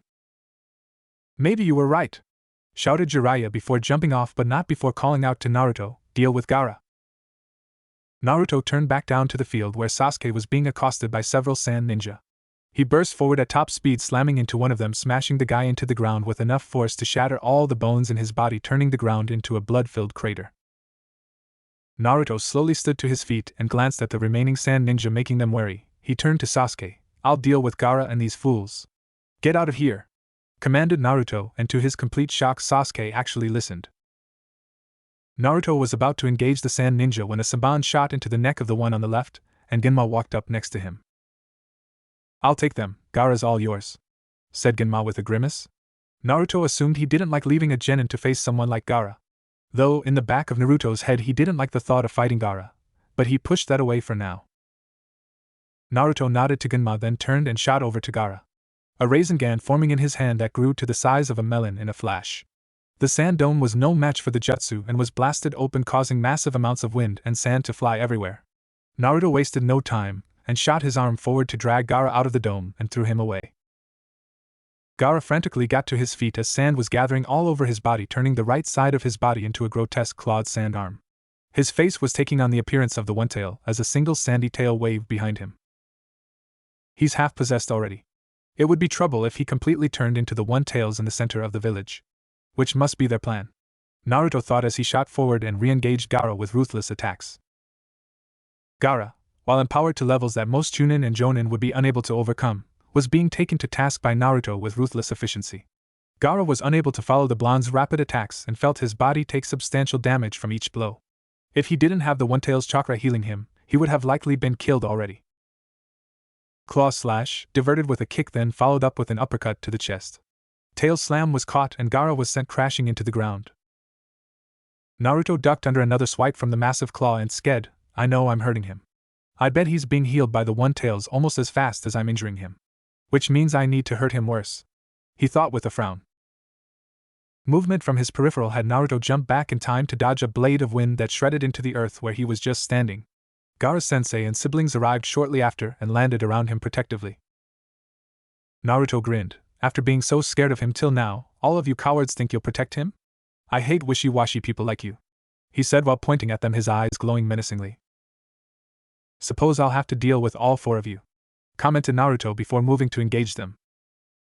As soon as Sasuke's strike caused Gaara such terrible pain, the third Hokage Hiruzen Sarutobi had been in a whirlwind of motion. First the booth exploded. He had avoided the blast by jumping up, but was caught in the air by the Kazekage who held a blade to his throat. Then he realized foolishly that his student had taken the place of the Kazekage and was using the exams as a means to destroy the village. Truly, Orochimaru, I have failed you, Hiruzen said mournfully, completely unconcerned with the kunai to his throat. Behind him, Orochimaru Tsuke, having noticed the Hokage's calm aura. Foolish old man, you think you're in control here? He demanded angrily. In the instant he asked, to which Orochimaru would later admonish himself for making such a mistake, he was blasted backward into the roof tile by a release of hyper-dense chakra. If it weren't for the barrier surrounding the two of them, the ANBU watching the fight would have found themselves forced to their knees from the pressure. The third Hokage of the Leaf, Hiruzen Sarutobi, the professor and proclaimed god of shinobi, had activated the full weight of his chakra for the first time since the Ninetales had rampaged through the village. Orochimaru shot to his feet and grit his teeth. Surely you don't think a showing such as this would intimidate me? He demanded. I saw you in your prime, and this is a far cry from those days, sensei. Hiruzen sighed. Did I teach you nothing of looking underneath the underneath? I may be old and have lost a step in terms of chakra capacity, but did you think I would allow myself to grow weak? You're a fool if so. I bled for every bit of my strength, and I would sooner die than let it go easily, he proclaimed with a visible aura of chakra shrouding his body with fiery red wisps flailing around him. Orochimaru stood and released the full weight of his chakra in response. The purple viscous aura surrounded his body, and the roof tiles were further destroyed around them. Different from the Hokage's hyper-dense chakra, Orochimaru's was a vast lake of power that was begging to be unleashed towards his opponent. A single seal from the Hokage had a terrible river of mud blast into life to remove the snake's footing, sending him tumbling away. With another seal, the air on the roof superheated, followed by a sharp tongue of flame blasted the mud river, hardening it. 3 seals and the Hokage slammed his palm on the roof. Chakra glowered over the mound of hardened mud that turned into a brilliant explosion where Orochimaru had been buried. In the time it would take a Jonin to cast a single B-class jutsu, the third Hokage cast it too, followed by a combination jutsu with ruthless efficiency. Such was the level skill of the once touted god of shinobi. Hiruzen glared at the smoke billowing out from the jutsu's epicenter with disgust. Get up! If that was all it took to kill you, then I'm sure you would be long dead, demanded Hiruzen as he tore his Hokage robes off to reveal his battle attire. Further away from the epicenter of the blast, Orochimaru rose from the ground looking burned but not altogether that injured. He was grinning at his sensei as if he found that show of power amusing. Perhaps you've still got some power left in that rotting carcass, sensei, mused Orochimaru before slamming his hand onto the roof for his jutsu. I had meticulously prepared this reunion for you. Please enjoy it, sensei, he said as 2 coffins rose from the ground, followed by a third that failed halfway up. Hiruzen stared at them in horror. You've defiled them. They were at peace, he whispered to himself as the dead faces of his predecessors were revealed to the world. Kakashi had known something was off today. Duck under a kick, stab a kunai into the femoral. It was odd that the Sand Village would send a Jinchuriki to a foreign country's exam when they were as unstable as Gaara. Parry a slash, then slice the throat. Now he was back in the familiar dance he mastered during the Third Great Ninja War. Next to him, Guy was smashing Sound and Sand Ninja with every punch and kick. Both of them were doing their utmost to protect the civilians that were incapacitated from the genjutsu, as well as the genin huddled that were down in the stands. Naruto is fighting Gaara, Sasuke shouted as he got back to the stands slightly out of breath. I did as you asked, and didn't fight Gaara if he went ballistic, he said with a frown while not meeting Kakashi's eyes. It was a stipulation that Kakashi imposed before their training began. In return for learning the Chidori, Sasuke would swear that should Gaara lose control of himself, he would back off and surrender. Sasuke didn't really care about being promoted and just wanted to learn the jutsu, so he reluctantly agreed. Kakashi, I smiled to his pupil. Good, he should wrap it up quick. New mission for you and the others. It's A rank. I need you all to move to the academy and make sure that the students are evacuated. Sasuke, you're in charge. Shikamaru, you're second. Sakura, Kiba and Shino will accompany you, ordered Kakashi while killing yet another enemy. The academy is far enough into the village that it should be further from the main battle. They will be away from the worst of it, and still doing a vital service protecting the young ones. That being said, there is no guarantee they all survive this, thought Kakashi grimly. He hated that his students were being put into a situation such as this, but it was the life of a ninja.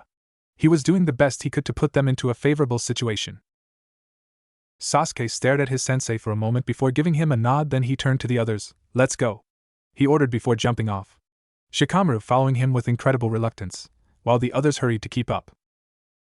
Guy looked to Lee and Tenten. "Keep close, Lee, form a perimeter around the civilians and stop any who get past me and Kakashi. Tenten, long-range support," he ordered seriously, a far cry from his usual joyful personality. The two in question shot into action, showing their experience as genin. Kakashi put his back to Guy as Sound Ninja moved to surround them. This could get a bit difficult with all the civilians around. "Be sure not to send them into the stands when you send them flying, Guy." "It will be tough, but we can do it, Kakashi," Guy said firmly as he lowered his stance while staring at the ninja in front of him.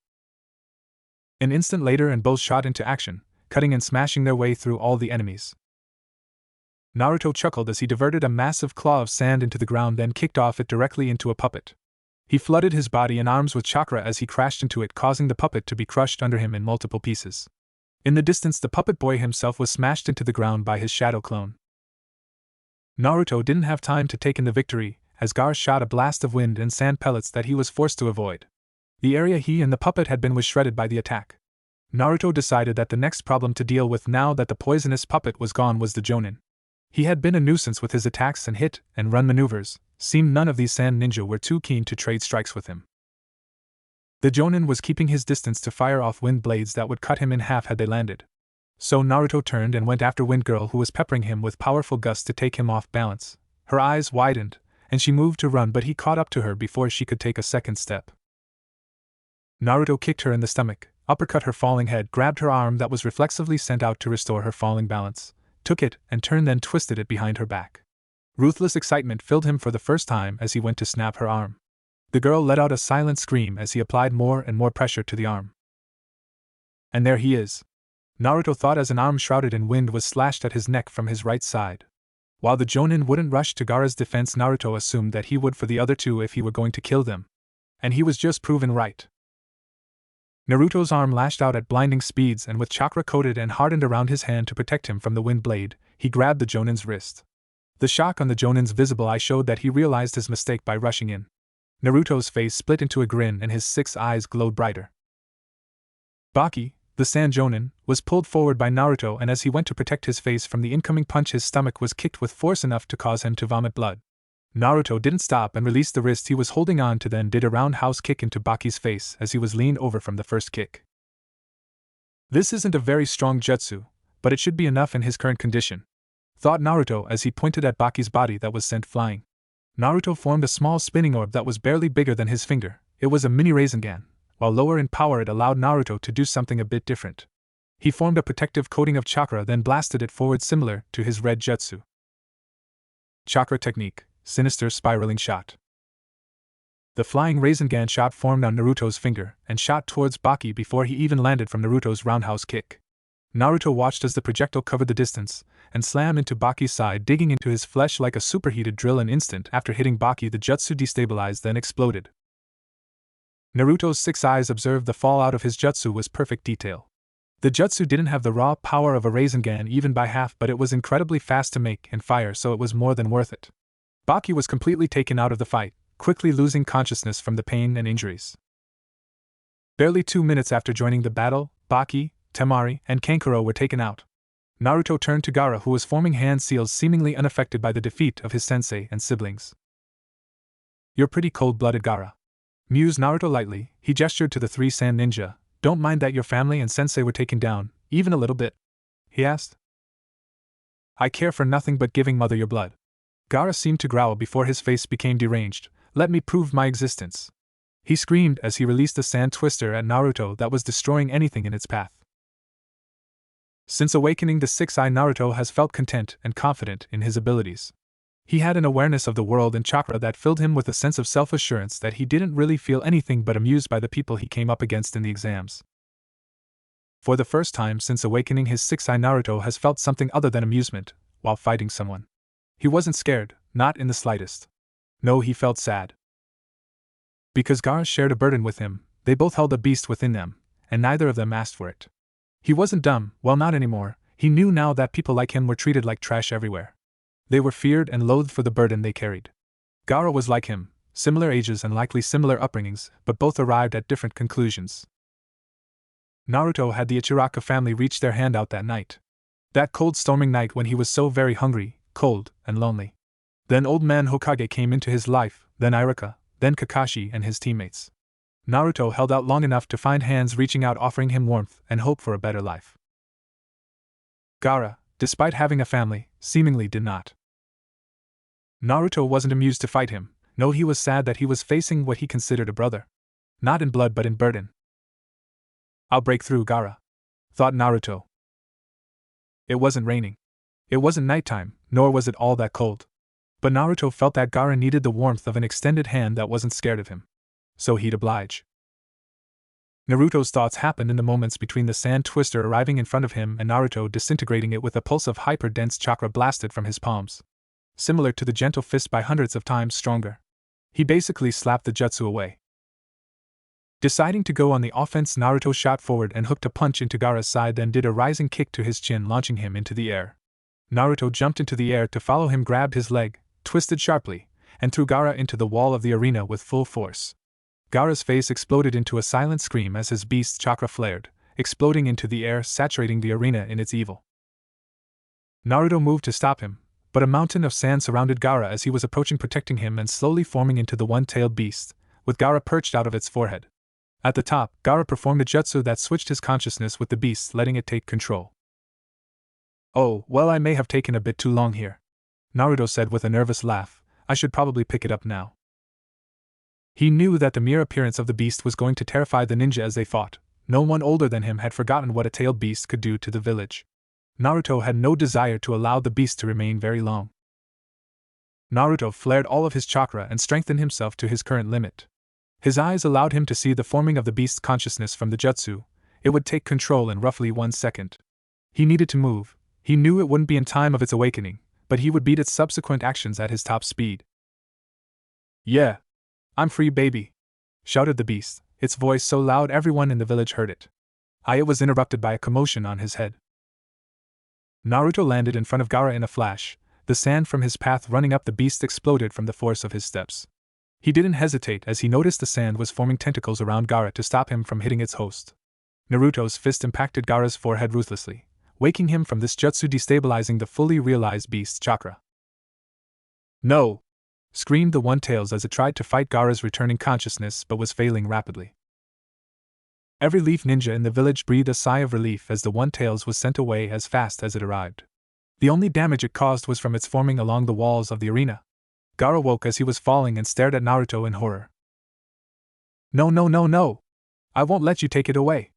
I won't let you destroy my existence! He shouted in terror. He was trying to call for his sand but found he was out of strength. Naruto landed on his feet as Gaara fell on his front, hitting the ground roughly. Naruto walked forward and sat down crisscross in front of him with a frown. How are you so strong? Gaara asked in a broken voice. Naruto's eyes, that usually glowed with unimaginable power, were dull with sadness. As much as he enjoyed fighting and beating people, he found no joy from this victory. It's unbearable, right? Asked Naruto with a frown. Being alone? I know the feeling well. I was spat on, kicked, and hated for the beast within me. I was alone, and in the silence of my solitude I hated them. I hated everything. I wanted to crush them, to get back at them for treating me this way when I didn't even know why. Perhaps even a part of me still resents them. Mused Naruto as the sounds of the battle sounded in the distance. Gaara listened on, enraptured by his words. But I was saved by my friends. By those who I now hold precious to me above all else, even myself. Gaara's eyes showed his shock at those words. It is for them that I fight so hard. I won't ever lose, and I won't ever let anything happen to them. If you or anyone else tries to harm them, I'll kill you, Naruto said with a fierce glare that shook Gaara to his core. Suddenly between Gaara and Naruto appeared 3 sets of feet. Naruto looked up to see a heavily exhausted and injured Team Baki standing in front of Gaara, warily but fully committed to protecting the downed boy. Naruto looked at them for a moment before he smiled. I see, he said lightly as he noticed that in their eyes were no longer filled with wariness or fear of Gaara. No, in the 2 siblings there was nothing but worry and fear for him. Baki was similarly worried, like Kakashi was for them when he stood off against Zabuza. Gaara, you have a fine team, Naruto said with a smile. I trust that all of you will leave? Baki nodded firmly. Yes, the Kazekage is not leading us, he said while pointing to the barrier where Orochimaru was visibly clashing with the third Hokage. I will be signaling the retreat. Enough blood has been spilled over a vendetta that was not ours. Then go, Naruto said, but in the next moment the full weight of his chakra bared down on them, and his eyes glowed ominously. But know this, I will not hesitate should we face off like this again, he warned.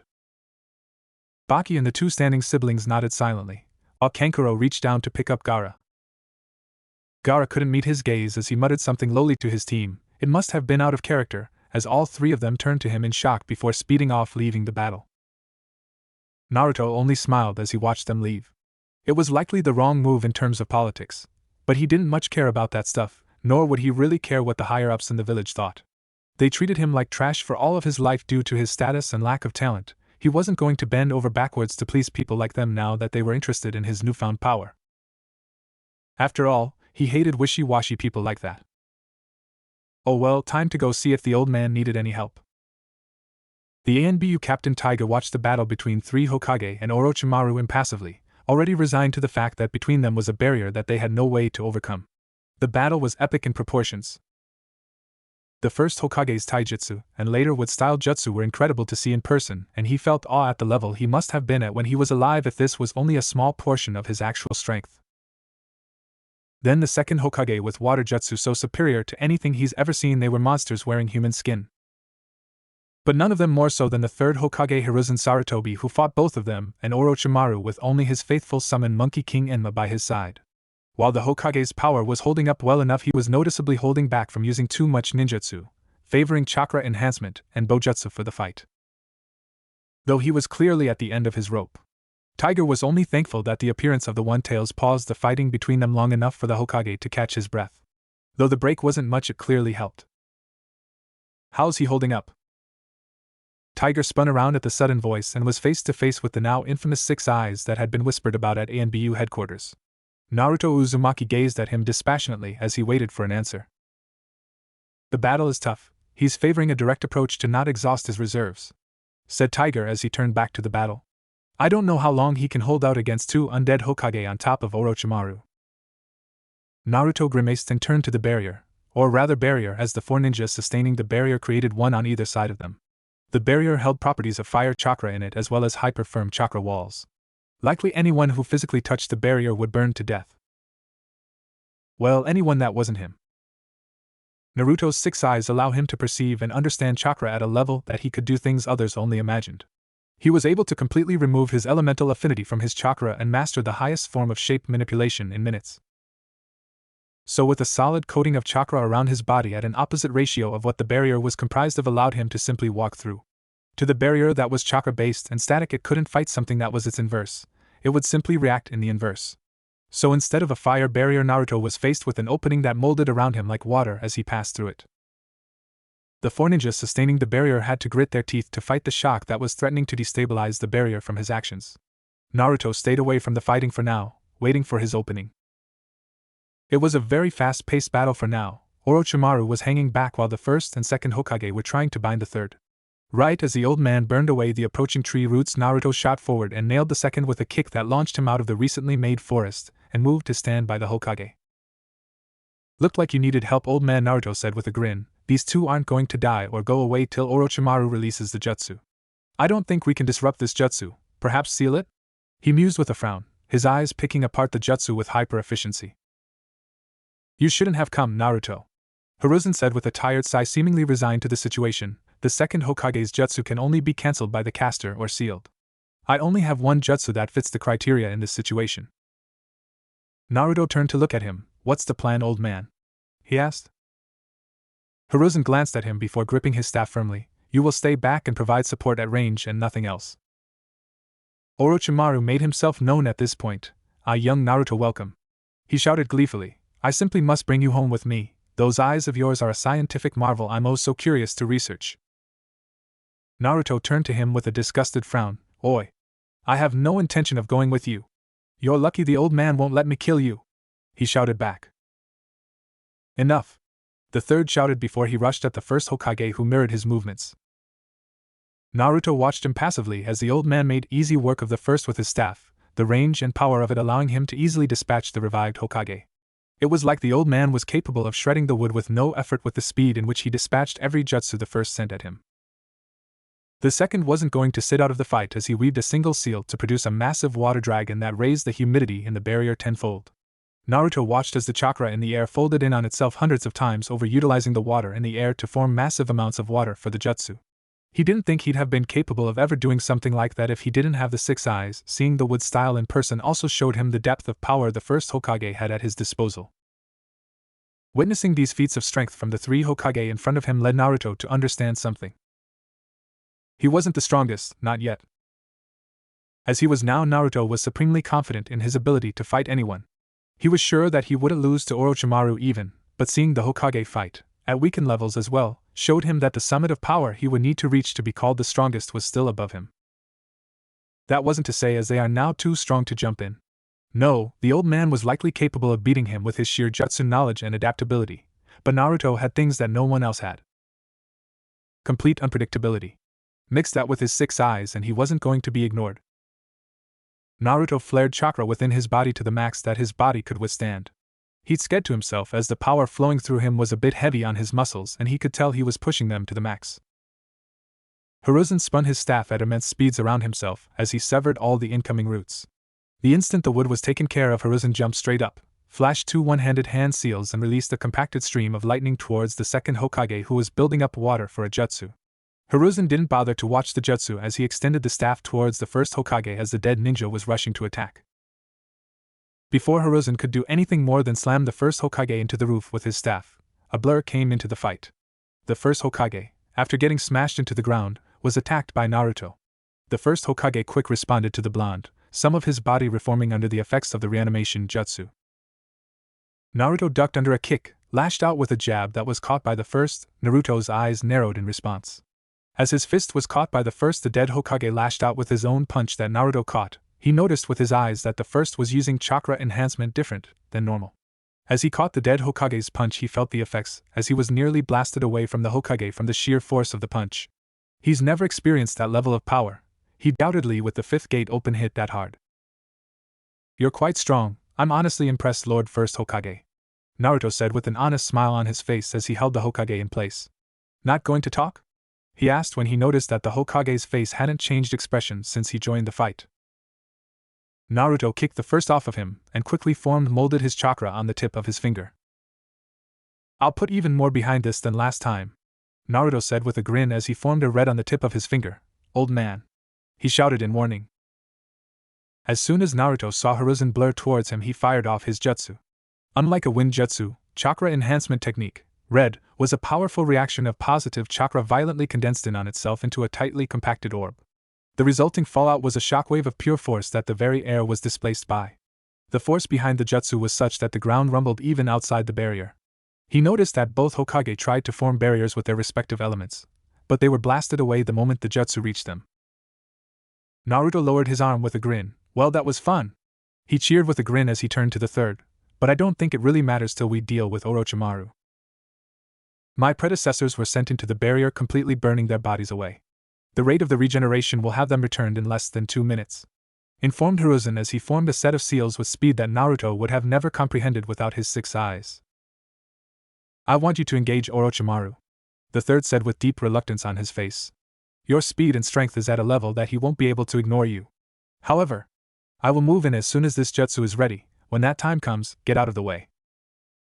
Naruto turned to the old man and stared at him for a moment.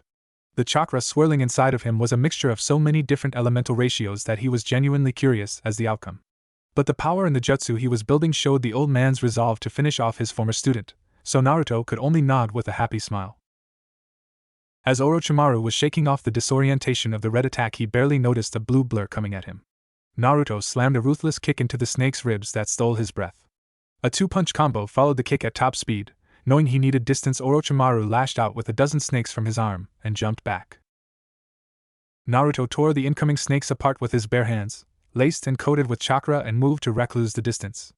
Orochimaru smirked, then regurgitated a sword.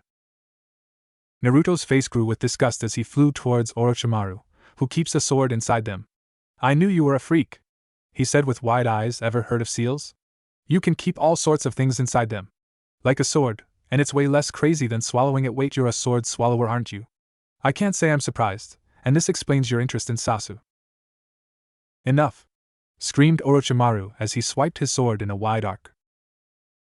Naruto's 6 eyes noticed the chakra flowing through the blade, causing it to grow. He was aware of the sword's ability before it was able to grow 5 millimeters, such was the processing speed of his eyes. To those watched, the blade grew nearly in an instant as Orochimaru went to bisect Naruto. The ANBU held their breath as Naruto was midair while the swipe came for him, and they didn't see a way to avoid the attack. Behind them, molding chakra at a furious pace, the third Hokage grit his teeth at seeing. He's got me with this timing. I guess this is the level of battle that I am just able to reach at my max. I need to increase my base level. This is the max my muscles can be enhanced without shredding them. Oh well, getting thrashed by Jiraiya more than made that clear. I guess I have to use IT even though it's not totally ready, thought Naruto as he watched the elongated blade cut through the distance towards his neck. In the month before the finals, Naruto's training consisted of him learning all that he missed out on during the academy, and as much as he could about chakra in the remaining time. Naruto's attention span during his academy time made it hard for him to sit and read or listen to his teachers. This made it hard for him to properly understand what he was seeing with the 6 eyes. It didn't take long to go through everything he missed and ignored. From there he pushed to learn the basics of elemental chakras, shape, form, barriers, positive and negative principles, and final time and space jutsu. Naruto was able to form and manipulate theoretical chakras due to his perfect perception, control and understanding of chakra with the 6 eyes. Red came from manipulating pure positive chakra. Blue, a jutsu he hasn't totally finished, was the inverse. Time and space jutsu, which from what he was understanding were basically teleportation and wormhole jutsu as they were now, were the highest level of ninjutsu and sealing jutsu. However, Naruto thought of separating time and space jutsu for a technique. Manipulating space by itself or time by itself, at large scales the level of energy would be impossible with the levels of chakra he possessed, but at small scales he could influence them. So he created a defensive jutsu, more of a barrier than anything else, but the chakra that formed it was in fact time in nature. It wouldn't have been possible without witnessing Jiraiya use the summoning jutsu, a time-space jutsu if at a lower level than the 2nd and 4th Hokage's flying Raijin jutsu. Seeing the chakra in action allowed Naruto to try and form it. Thus, infinity was born. In Jiraiya of the Sanin's own words, it was the most incredible jutsu he's ever seen or heard of. The blade of Orochimaru sliced towards Naruto, who lifted his left hand into its path and formed 3 one-handed hand seals. The blade made a sound as it made contact, and Naruto's eyes shone brightly as his jutsu held firm. The point of contact between Naruto's hand and the blade was separated by inches. Orochimaru on the ground holding the blade grit his teeth as he tried to close the last bit of distance, but found it impossible. At this moment, this is the 3rd time I've been able to activate infinity. It's only the size of my torso, and I need 3 seals to properly mold the chakra, but with time and practice it will cover me. Naruto grinned at the thought of his perfect defense. Those watching the battle, the Sound Ninja, the ANBU, Orochimaru, and finally the 3rd Hokage were racking their brains trying to figure out the jutsu. However, the only one who knew Naruto wasn't about to share. Infinity is a barrier jutsu that is formed entirely by time-based chakra manipulation. It is 0.5 millimeter thick and lies 50 millimeters from my body. It's not stopping the blade, it's actually continuously slowing the blade down. A space-based barrier would be nearly impossible to use like this. The fact that the blade is still moving, but losing its speed by half every time it grows even the most infinitesimally amount closer possible means that I can sustain this barrier energy-wise without too much hassle. It's truly the focus that is difficult and molding the chakra correctly. With infinity up I will never be touched. Like the distance between numbers 1 and 2 and the infinite number of fractions between them, the blade will never reach me. Naruto's grin became savagely wide as he locked gazes with Orochimaru. The slashing blade then contact with Naruto's defense till now barely lasting 2 seconds. But they were still locked into the stalemate, either side giving an inch. "Naruto!" shouted the 3rd Hokage from the other side of the roof. Humming happily, Naruto allowed the momentum of the slash to push him away and land far enough away that the Hokage could attack. Orochimaru could only turn his head towards his former mentor, as long-forgotten fear filled every cell in his body, because he recognized what was coming. Hiruzen Sarutobi was considered the god of shinobi for many reasons, most notably was his mastery of all shape and form changes in chakra.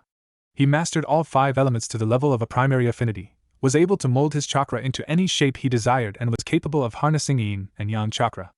Something no shinobi could do, bearing the great sage of the past and wielders of the legendary Rinnegan.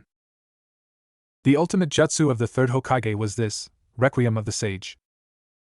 First it began by molding all the elements and keeping their strongest quality, the shredding wind, the solid foundation of the earth, the piercing energy of lightning, the power of flame and the ever-shifting form of the water, and binding them with pure yang chakra as the glue. Both of Hiruzen's hands were put together in the form of a prayer, and black lightning surround them, sparking erratically, with a white halo of chakra glowing around his hands that sparked with blue lightning. His face was covered with shadow, hiding his expression from both Naruto and Orochimaru, but they knew it likely held a look of immense concentration. The instant Orochimaru looked from Naruto to the Hokage, a flash of blinding light overtook the rooftop, followed by a sonic boom that had everyone in the village reeling. Naruto was able to witness the beam of violent energy swirling with arcs of chaotic energy that destroyed everything it came into contact with.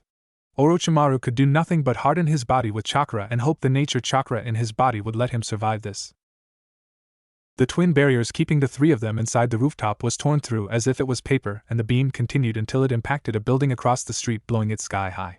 The ninjas standing atop the building were torn to shreds, leaving only dust in their wake, and the building itself was only rubble. Naruto could only say that he had never been as impressed as he was right now. He turned back to the Hokage and audibly gasped. The old man's coils were all burned, his body was quivering, and he had a look of utter exhaustion on his face. Naruto rushed over, barely beating the Anbu, who were now able to join them, and caught the Hokage before he could fall to the ground.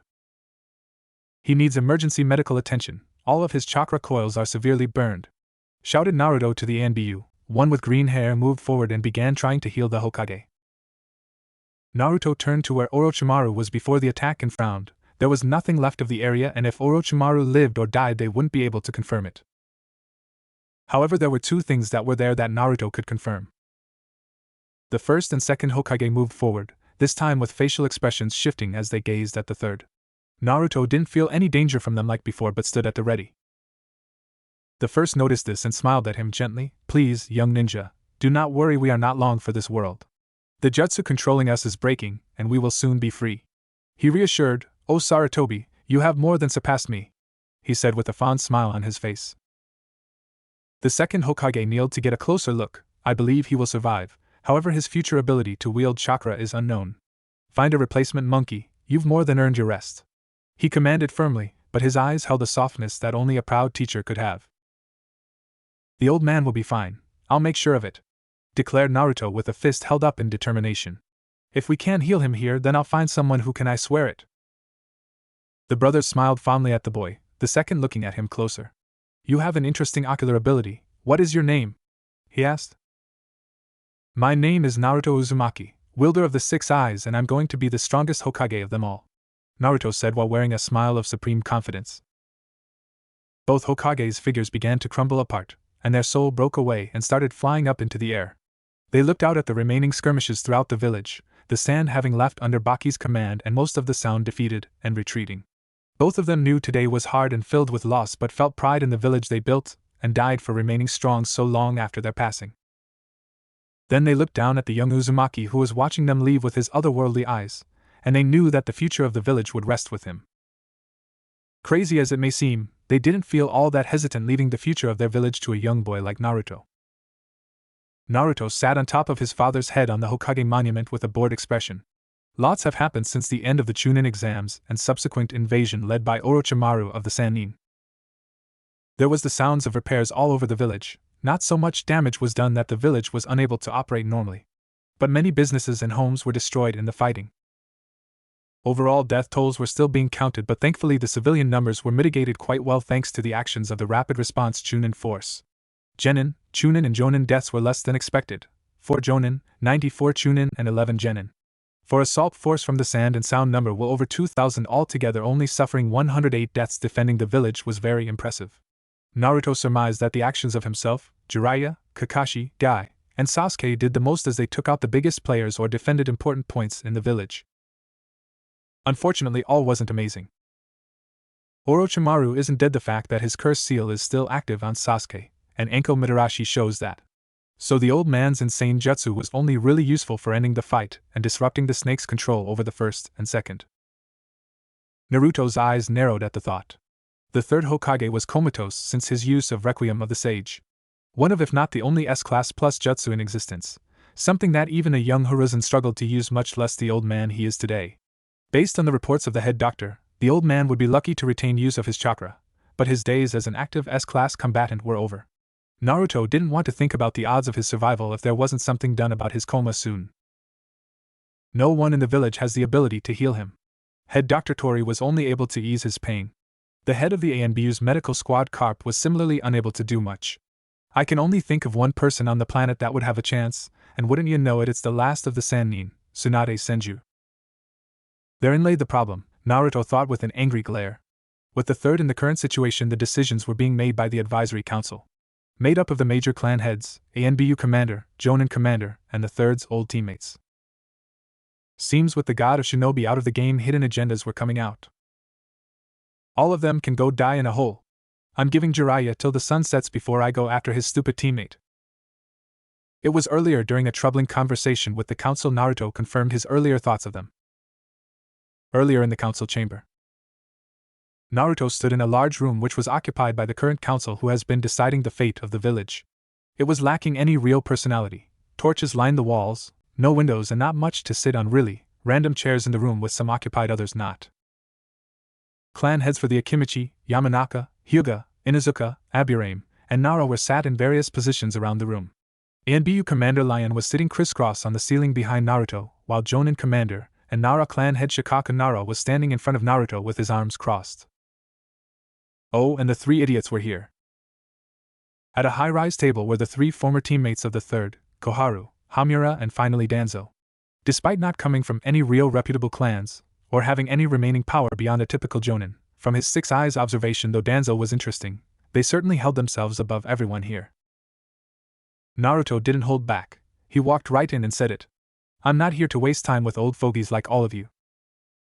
Insolence! Shouted Hayashi. Naruto glared at him with glowing eyes that silenced him right away. I'm here to tell you that with the old man in his current state, he needs the medical attention of Tsunade Senju, interrupted Danzo with a passive expression gathering the room's attention. Do not think your new bloodline makes you the only one capable of thought. She is the only one alive with the expertise to potentially heal Lord Hokage. Lord? This guy hates the old man's guts. I've known that since I was 7. Naruto thought with a slight narrow of his eyes. Great, then we're done here. I'll leave right now to hunt her down and bring her back. Naruto said with a grin and went to turn around. Yamanaka Inoichi spoke up before he could fully turn around. You believe that the best course of action is to bring back a traitor? He asked with a glare. Naruto turned and looked at him for a moment with a frown, but it was Choza Akimichi who spoke up. Inoichi, Tsunade isn't a traitor. Inoichi turned to his former teammate. Of course she is. She abandoned this village after the Second War. How many have died because she ran away? Lady Tsunade's disappearance is and has been excused by Lord Third. Interjected the distorted voice of ANBU Commander Lion from the ceiling. Then what's the problem? Asked Naruto. This whole conversation reeked of politics, and he truly couldn't care less. The problem, you shitty fucking twerp! Shouted Saminuzuka from her position sitting atop her dog partner, is that many won't, nor should they take kindly to that woman's presence back in the village. Like they said? Who cares? Shouted Naruto while glaring at the council. I could care less about any of that. I'm going to bring her back to heal the old man. Anything after that he can decide. He said before turning to Shikaku. I wasn't asking to leave or asking to bring her back. I was notifying you as a courtesy. A courtesy? Asked Danzo, not letting the frowning Shikaku speak. You've outgrown your station, Genin. You will do as commanded by your superiors, and in this case, it is to not leave the village. Too many eyes are on you. Not even a week has gone by since the invasion, and already your profile is in the bingo books. The leaf cannot lose the 6 eyes or the 9 tails. And there it is. Naruto thought with a furious glare to the 3 idiots, all agreeing with each other. Some of the clan heads agreed to various degrees as well. The bugs will go with the most logical choice. The dog doesn't like me because I pounded on her son Kiba. Likely a similar case with the Hyuga and shaming Niji so publicly. The Ino Shikucho trio are all strangely quiet. Naruto turned to the Nara and tried to lock eyes, but the man was staring towards the ground. He seemed torn on whether to speak up or not. Naruto wasn't sure if that was in his favor or not. Scarface! Shouted an irate Naruto, getting a twitch out of Shikaku. You really agree with all this? He agrees as he knows it is the right choice. Hayashi Hyuga stated before walking forward. Mr. Uzumaki, You are not in any place to demand anything of this council, nor are you to leave this village without supervision. Supervision? Naruto thought without changing his facial expressions. He forced himself to remain calm as he could tell they were building to something. Koharu chimed in from there. Hiruzen may have tolerated your disrespect out of amusement, but it is high time you learn your station. It was already bad enough you had no control over the Ninetales as our Jinchuriki, now you have no regard for your new bloodline's importance, she stated with a frown on her wrinkled face. Naruto was suspiciously quiet as they spoke. Shikaku started to look around the room with a frown. I do not allow Hyugas to leave without a seal to keep the Byakugan safe. I would consider the same for Naruto. The Six Eyes have turned a pathetic genin into a powerful shinobi, not something we should let leave the leaf due to carelessness. Hayashi stated, getting approving looks from the three and considering ones from the rest of them. Hamura stood from his chair. This council has already been working to place you in a new cell, better training conditions which will allow you to perform your duties as the fourth Hokage intended. Naruto opened his eyes at that point and glared at the advisor. Oh? Is that what my old man wanted? To be your little attack dog? Naruto wondered with a half-lidded glare that was glowing with unimaginable power. Those in the room felt hairs on their necks stand up before the words were registered. Boy, that isn't, shouted and alarmed Koharu, but she was interrupted by Tsum. No fucking way, you're his son! She shouted in disbelief, her hackles up at the thought. You're that woman's son, the Uzumaki outsider. Outsider? Murmured Naruto before a titanic amount of chakra was felt throughout the room. All individuals inside the room were war vets, some of multiple wars. Not since the Ninetales was unleashed in the village 12 years ago did they feel such primal fear within their bodies. Naruto's body shone with a shimmery blue glow of chakra and the ground around him cracked under the weight of his chakra. If the third Hokage chakra was like a hyper-dense blanket and Orochimaru's was a malicious swamp, Naruto was like the deep ocean, and no one in the room could force their bodies to move under the weight. Danzo's lone eye opened as he stared forward, but he didn't move to say or take any action, merely observed Naruto. Naruto continued with an icy tone, do not refer to my mother as anything other than Lady Kushina, dog. He said to Tsum, who gulped, then he turned to the rest. I have never liked any of you, the so-called High Council, Naruto said with a growl. Before the old man was put out you had no power and were more than happy to let him lead the village, and his body isn't even cold before you try and take control. Naruto's chakra was pulled back into him, making the glow around his body resemble blue fire. He raised his hand in a claw-like motion with a narrowed eyes. I believe you all need. Suddenly a hand was roughly slammed onto Naruto's shoulder, and if he hadn't recognized who it belonged to, he would have torn the arm off. The air in the room was once again saturated by powerful chakra, but this time it lacked the fearsome intent of Naruto's. Jiraiya, what are you doing here? Naruto asked, not even turning from the nervous council. Jiraiya smiled down at him in a goofy manner. Seems you and I had the same idea. I'll take it from here. I'll meet you outside, he said with a grin. Naruto snorted and relaxed his chakra and stance. Fine. Naruto threw a pebble from atop the Hokage monument with a sigh. The council was clearly trying to prevent the restoration of the old man and put a leash on him. He didn't particularly care about their reasons or intentions. They were cowards too scared of the old man to act till he was out of the game. From loyal advisors to ambitious swine, he hated wishy-washy people like that. It had been roughly an hour since he sat down on his father's monument, and he was pretty sure that Jiraiya would be done soon. He was anxious to get out of the village to find Tsunade Senju. The old man is stable at the moment. He isn't going to die if they can maintain him as is, but I believe that he will cross a point of no return in 3 weeks. The way his internal network was burned by his jutsu, that woman better be worth it, Naruto thought with a sigh.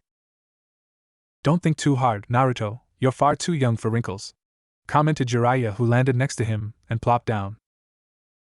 Naruto spared him a glance before turning back to the village. Did you talk sense into those fools?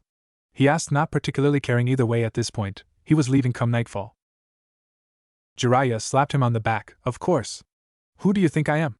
I'm quite persuasive when I need to be, he exclaimed with a beaming grin on his face. Naruto looked at him, then shook his head.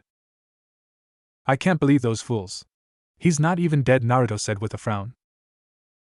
Jiraiya sighed tiredly. Crazy as it seems, Sensei's teammates Koharu and Hamura are the two that care the most about preserving his vision of the village. They're just quite pragmatic and don't have his attachments to you and others that soften his decisions, he explained softly. Naruto turned to him with a raised brow. Soft? The old man was many things, but he wasn't that soft. Wise and kind, sure. But he never held back after a prank went too far on my end. Jiraiya laughed. Yes, soft. If you weren't like a grandson to him, He'd have had you trained since you could walk and wouldn't have tolerated anything resembling a prank from you. Remember Naruto, you're a deterrent for war, a Jinchuriki, and many would consider sensei a fool for not treating you as such. Several of whom are in this very village. I suppose, and the rest of those fools? I didn't think the clan heads would act like that. Yet Jiraiya mumbled, that's a whole other issue. Many of the clans are still trying to figure out their standing in the village and the Fire Lord's court since the Senju and Uchiha were basically wiped out. You present an unfortunate obstacle for their family's rise and acclaim. Naruto narrowed his eyes at that, explain. There are currently 3 great clans in this country and this village. The Senju, Uchiha, and Sarutobi. You, or the Uzumaki, are being considered to be the 4th great clan right now. It's not confirmed yet, but it's all but said after this, Jiraiya said while extending forward a small booklet. Naruto took it and looked at it briefly. International Bingo Book. There was a marked page that Naruto opened too and felt his eyes widen in surprise. Uzumaki Naruto. Wanted for 50 Ryo by the village hidden in the sound. Danger rating, S-class. Note, wields a bloodline known as the Six Eyes Ocular Jutsu. Naruto said with a snort before handing the book back. The snake is a bitter one. Jiraiya tucked the book back into his pocket. You are now the 3rd, 4th if we still count sensei, and the international community still does for now, S-class individual aligned with the leaf. The Cloud Village boasts 3, the Sand boasted 2, the Stone boasts 4, and who knows what's happening in the mist with the war and constant defections. In the Fire Country's court, the 3 now potentially 4 great clans have 3 of the continents, 4 S-class ninja. You, sensei, and Tsunade, which is why those clans in there are less than pleased with you, as you blocked one of the only times an opportunity to raise themselves has come in years. As they barely boast an A rank, much less S, so they know they can't compete with you in terms of strength. Add to your pedigree, the Uzumaki being a once massive and powerful clan and your father being who he was, it was almost a no-brainer to elevate you and the Uzumaki to great clan status. Explained Jiraiya with a tired sigh as he looked out over the village. Naruto scratched his head with a frown. The hell does all that even mean? I get that S-class means I'm considered an elite ninja, but who cares about great clan? Is it really just status that's important to them? Don't underestimate the power of status. Tsunade has had benefits that have prevented her being labeled a deserter due to her clan's status. Even if she was a non-elite ninja, her name alone would grant her many opportunities and leverage most would only dream of at the capital. Sasuke will have many privileges as the last of the Uchiha, loyal at least, once he comes of age. That is without the economic advantages and ears of people in the capital that can make big things happen. Many of the clans in the village would greatly benefit from such things, as most of them provide a service outside of producing ninja. Jiraiya then continued in a more serious voice, also do not discount the elevated status of being an S-class. While not a military title, as in you're still a genin at the moment, the level of power and prestige in S-class has awards them privileges and leeway of their own just to keep them loyal. You are a face of the continent and the leaf now and will be treated as such. Even an orphan like me has lived very comfortably after attaining S-class. Though if I'm being honest, while likely deserving of S-class, you're probably the weakest of the 3 of us at the moment. Naruto shrugged. Give me a bit more time to get Infinity down, and we can revisit that comment, he said lightly, to which Jiraiya thumped him on the head. Naruto then jumped to his feet. So now what? Are we leaving to get the old broad? Jiraiya shot to his feet hastily. Don't say that. Something you have to know about her is she's vain with a capital V. Don't insult her like that or it'll make our job 100 times harder, he warned with a bead of sweat on his forehead. Naruto raised his hands silently in surrender. Jiraiya took a breath and calmed himself. Next is we leave at first light for about a 2-week journey. I have a few leads, so hopefully we're done before that. Sounds good. I haven't been able to meet up with my team in the aftermath of the invasion. Have you heard anything about them? Naruto asked. He wouldn't lie and say he wasn't a bit guilty at not looking for them in the past week, but he had spent much of it at the hospital with the old man or training. Sasuke and Sakura are fine. They had light injuries that were treated after the fighting. Sasuke led the team sent to protect the little ones at the academy quite well. I'd get the story from him, but rumor has it he proved himself quite well for promotion. Kakashi was low on chakra, but he's been in and out of the village on emergency duties. Jiraiya explained before turning thoughtful. That's another reason the council didn't want you leaving. They didn't want the village without an S-class to protect it, and they knew I'd be leaving to get Tsunade. Naruto rolled his eyes. Yeah, I'm sure it was for a reason like that. They need their strongest here. Really making me feel like I have some type of privilege right now, he said sarcastically. He knew that was barely a consideration during that meeting. They were chomping at the bit to get him under their thumb. I didn't say it was the only reason, just a reason. Jiraiya countered with a smile. In their own way they think they're doing what's best for the village. Unfortunately, the ANBU commander, Shikaku, and some are really the only active ninja on the council anymore. The rest have duties inside the village they attend to. So their pragmatism may be a bit skewed these days. Jiraiya suddenly stopped. By the way, when did you learn about your old man? I heard you mention it in the council chamber, and just went along with it. Naruto snorted with a grin while pointing to his eyes. Ever since I've gotten these bad boys, I've been able to think far clearer and figure things out way faster. I saw a picture of him, and knew instantly. Then I broke into the record room at the Hokage Tower and found out about my mother. I didn't really bring it up because it wasn't super important at the time, I guess. I was just happy to know who they were, he said softly. Jiraiya wrapped an arm around his shoulder. They would both be incredibly proud of you, never doubt that. Thanks, Naruto said with a smile. That being said, I am pretty annoyed, but I want to talk to the old man before I let it out. After departing from Jiraiya, Naruto decided to stroll through the village and search for his team. He was taking in the sights and surveying the damage done by the invasion. Shops and signs were busted up, but surprisingly very few were totally out of commission. There were civilians chatting in the street, going over their stories from the invasion with relieved smiles on their faces. Some who looked over at him had surprised looks on their faces. A few even looked slightly awed by him. Word spreads fast. I'm sure my actions with Gaara and Orochimaru have given me a new image to the people of the village. Naruto mused with a smile as he basked in the attention, offering smiles and waves to everyone who looked at him positively. Can't say I hate this development. As he walked, he listened to the whispers as he passed by. Saying he took down the tail beast himself. Makes sense considering. Heard he fought alongside Lord Hokage. Husband is a chunin, said he's to be considered a lord soon. Who would have thought that boy would turn out like that? Still pissed he turned all my linens pink last year. Heard he was the only to lure the messenger birds over the Hamura shop to cover it in bird poop. Naruto had to withhold his laughter at the last few. He worked very hard on those pranks, and he was happy that their legend remained. He felt a warmth in his heart to hear whispers about him in a positive light. It wasn't that long ago that he would have to harden his heart just to walk home. Instead of Ichiraku Ramen, Naruto went towards the training grounds that his team frequented. A bit more walking and he was made privy to a sight that if his 6 eyes hadn't told him was real, he would have thought was a genjutsu. Sasuke and Sakura were locked into a spar.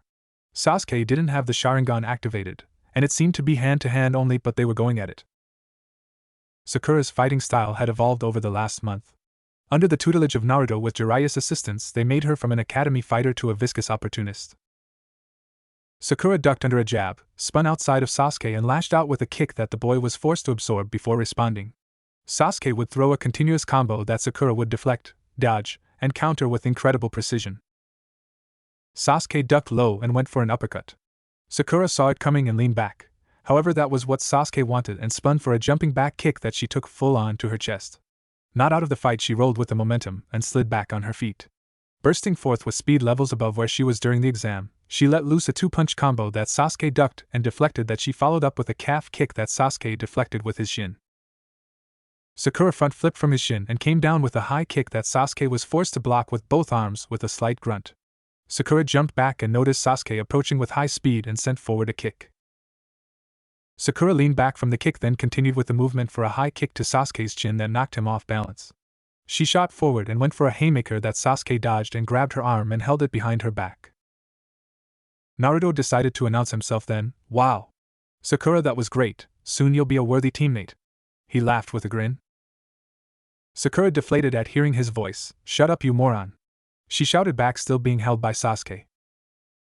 Sasuke turned over to Naruto. She's improved quite a bit. I heard she was training with you last month. Yep. I needed someone to practice on. She has some insane potential for hand-to-hand. I actually have a few ideas on what else she needs, Naruto said with a wide smile while walking forward. Sakura, your chakra control is good, but your chakra enhancement is wasteful and poorly channeled. Work on that, and you'll be way better. I'm getting better at maintaining optimal enhancement, but while I'm fighting it's tough to keep it steady, Sakura said with a sigh as she was let go by Sasuke. I have a few ideas on how to train. I think it's just going to take time. Kakashi-sensei had me enhancing myself at all times, and he would call out different levels and I would have 2 seconds to match until it was second nature, Sasuke said as he stretched lightly. Though I haven't been able to maintain it for very long before tiring myself out, I have a few minutes at my max. Naruto wrapped an arm around Sasuke's shoulder. Ah, keep training and you'll get it, Sasuke. He cheered with a high-pitched voice. Sasuke responded with a shove, then glared at the trees. Sakura, keep training it, I'll help when I get back. I'm going to be gone for a few weeks to get Tsunade to come heal the old man, explained Naruto before becoming sheepish. Ah, don't tell anyone where I'm going or that it's for the old man. Don't think I should have mentioned it. No, you should not have, came the voice of Kakashi as he appeared next to them out of nowhere. Sasuke and Sakura turned from Kakashi's sudden appearance to Naruto. Why are you in the loop with Lord Hokage? Asked Sakura. Well, I'm not sure what I'm supposed to share, but since you're my team, I'll just trust your discretion, Naruto said with a lazy smile. Kakashi just quietly sighed but didn't move to interrupt him. I fought with the old man, so I was there. He's out of the game, unfortunately, but with the help of Tsunade he'll be up and about in no time. She's the only one who can help, so it's become top priority. Jiraiya and I are going to get her. Kakashi perked up after hearing that. Both of you? I'm surprised they're allowing that, he said with his lone eye showing a bit of surprise. Naruto narrowed his eyes at Kakashi. Don't tell me you're on those fools' side? I'm not sitting around while the old man is in that situation. I don't care about my status, and if it makes you feel better, I should be able to return at a moment's notice if necessary. Kakashi just raised his hands in surrender. Status? Asked Sasuke with a raised eyebrow. I've been dubbed S-Class, so they want to shackle me here among other reasons, Naruto grumbled with an eye roll. Sasuke and Sakura's eyes widened comically. S-Class, they shouted. Sasuke's eyes fell to the ground, frozen in thought. Kakashi settled them down. Yes, it's more than earned considering his actions in the invasion and who they were against. It's customary for all of the Great Five to have an S-Class, usually their Kage, guarding the village at all times, and with Lord Hokage indisposed, Kakashi trailed off. Naruto, shouted Sakura in shock, you can't leave if Lord Jiraiya is going. What if? Naruto interrupted with a raised hand. The old man's situation isn't known by the public. As far as anyone is concerned, he's resting. Even those within the village that don't have Jonin clearance don't know, he explained. Wait, what do you mean you could return at a moment's notice? Asked Sasuke. Naruto blurred forward and hugged Sasuke. I'm glad you asked, Sasuke, he shouted, getting face full of Sasuke's hands as he tried to free himself. After unceremoniously dropping Sasuke, Naruto went through 11 hand seals ending with the snake seal. There was a slight flare of chakra and a bit of a whoosh sound. Naruto in 1 second was in front of them, then at the next he was behind them. All three of them turned from where Naruto was standing to where he was standing several times. Kakashi just chuckled in disbelief while Sasuke glared at the grass beneath his feet, while Sakura looked a bit excited at the development. I did that by playing with space-natured chakra, Naruto shouted joyfully. Basically, if I consider where I am point 1 then where I want to be point 2, I reduce the space between the 2 points to 0 and I'm warped to that point. The fourth Hokage did something similar but with seals as the medium, and his was easier to make combat ready. Though with time my jutsu will be so superior no one will even bring him up, he shouted with a wide grin and his sunglasses shining in the setting sunlight. It isn't as complicated as it sounds. I'd basically apply my infinity jutsu in reverse. I'm not expanding time to constantly slow down incoming attacks but reducing the distance to 0 using space chakra. I should be able to do it over long ranges eventually, but at the moment I can only do it to places in eyesight after 11 hand seals to get the chakra ratios right. Though I do have the anchor to help in my apartment for emergencies, Naruto thought with a hum. Space chakra was more tangible than time-based chakra, so he could play with it a bit more. Time was incredibly dangerous. He didn't want to mess with it too much and get sent into the fucking past or something. Looking back towards his team, he saw that Sasuke and Kakashi were off to the side talking about lightning jutsu, completely ignoring him, while Sakura was staring at him with wide eyes, clearly appreciating his genius. You're going to tear yourself in half doing stuff like that, Sakura said with wide eyes. Do you even understand the physics behind what you're doing? Cause if. Naruto's eyebrow twitched. I test it with clones. Hey, Kakashi-sensei, Sasuke, you done? He shouted. Oh sorry, did you say something, Naruto? Asked Kakashi as he and Sasuke turned back to him. Nope, he's not getting me with that, thought Naruto before weaving seals to reactivate his jutsu. See you in a few weeks, losers, he said before warping out of the clearing. Naruto and Jiraiya were enjoying a nice stroll through the forests of Fire Country as they made their way towards where Jiraiya's intel suggested Tsunade was residing with her aide Shizen. So what's the big deal here? Asked Naruto with his hands in his pocket. Why is getting this lady so involved? I mean, at the end of the day, she's a leaf ninja, active or not. Jiraiya sighed. You're right, but remember what I said about great clans and S-class privilege? Well, she's taken advantage of both to be given indefinite leave, so the trouble isn't finding her, it's getting to her without her sensing us and bolting. If she knows we're coming, then she'll run, and we'll be on a chase I don't particularly want to have to be a part of. Naruto snorted. She sounds like a real handful. He laughed. I guess I won't complain too much, it's nice to be out of the village for a bit. The silence continued for a while, but Naruto had another question. So, why are you so focused on going to find her? I'm more than enough to go bring her back, and the old fogies would be happy to have you stick around. Not like they'd really trust me with anything like they do you. Well, that's 'cause you're still a twerp, Jiraiya said with a grin, getting an eye roll from Naruto. In all seriousness, it's because there are rules, and despite having more knowledge of chakra theory than any Jonin I've met, you are sorely lacking in the political knowledge of our country and the others. Especially as a new S-class, there are rules even in this country we have to follow, more unspoken but rules all the same. Naruto turned to him with a raised eyebrow. Maybe I can force the snake to resend the rating, cause this is becoming annoying, old man, he grumbled. Jiraiya laughed. With strength comes responsibility, Naruto. You have tremendous strength, so. I got it, sighed Naruto. So what am I missing? There is a balance between the Hokage and the Fire Lord.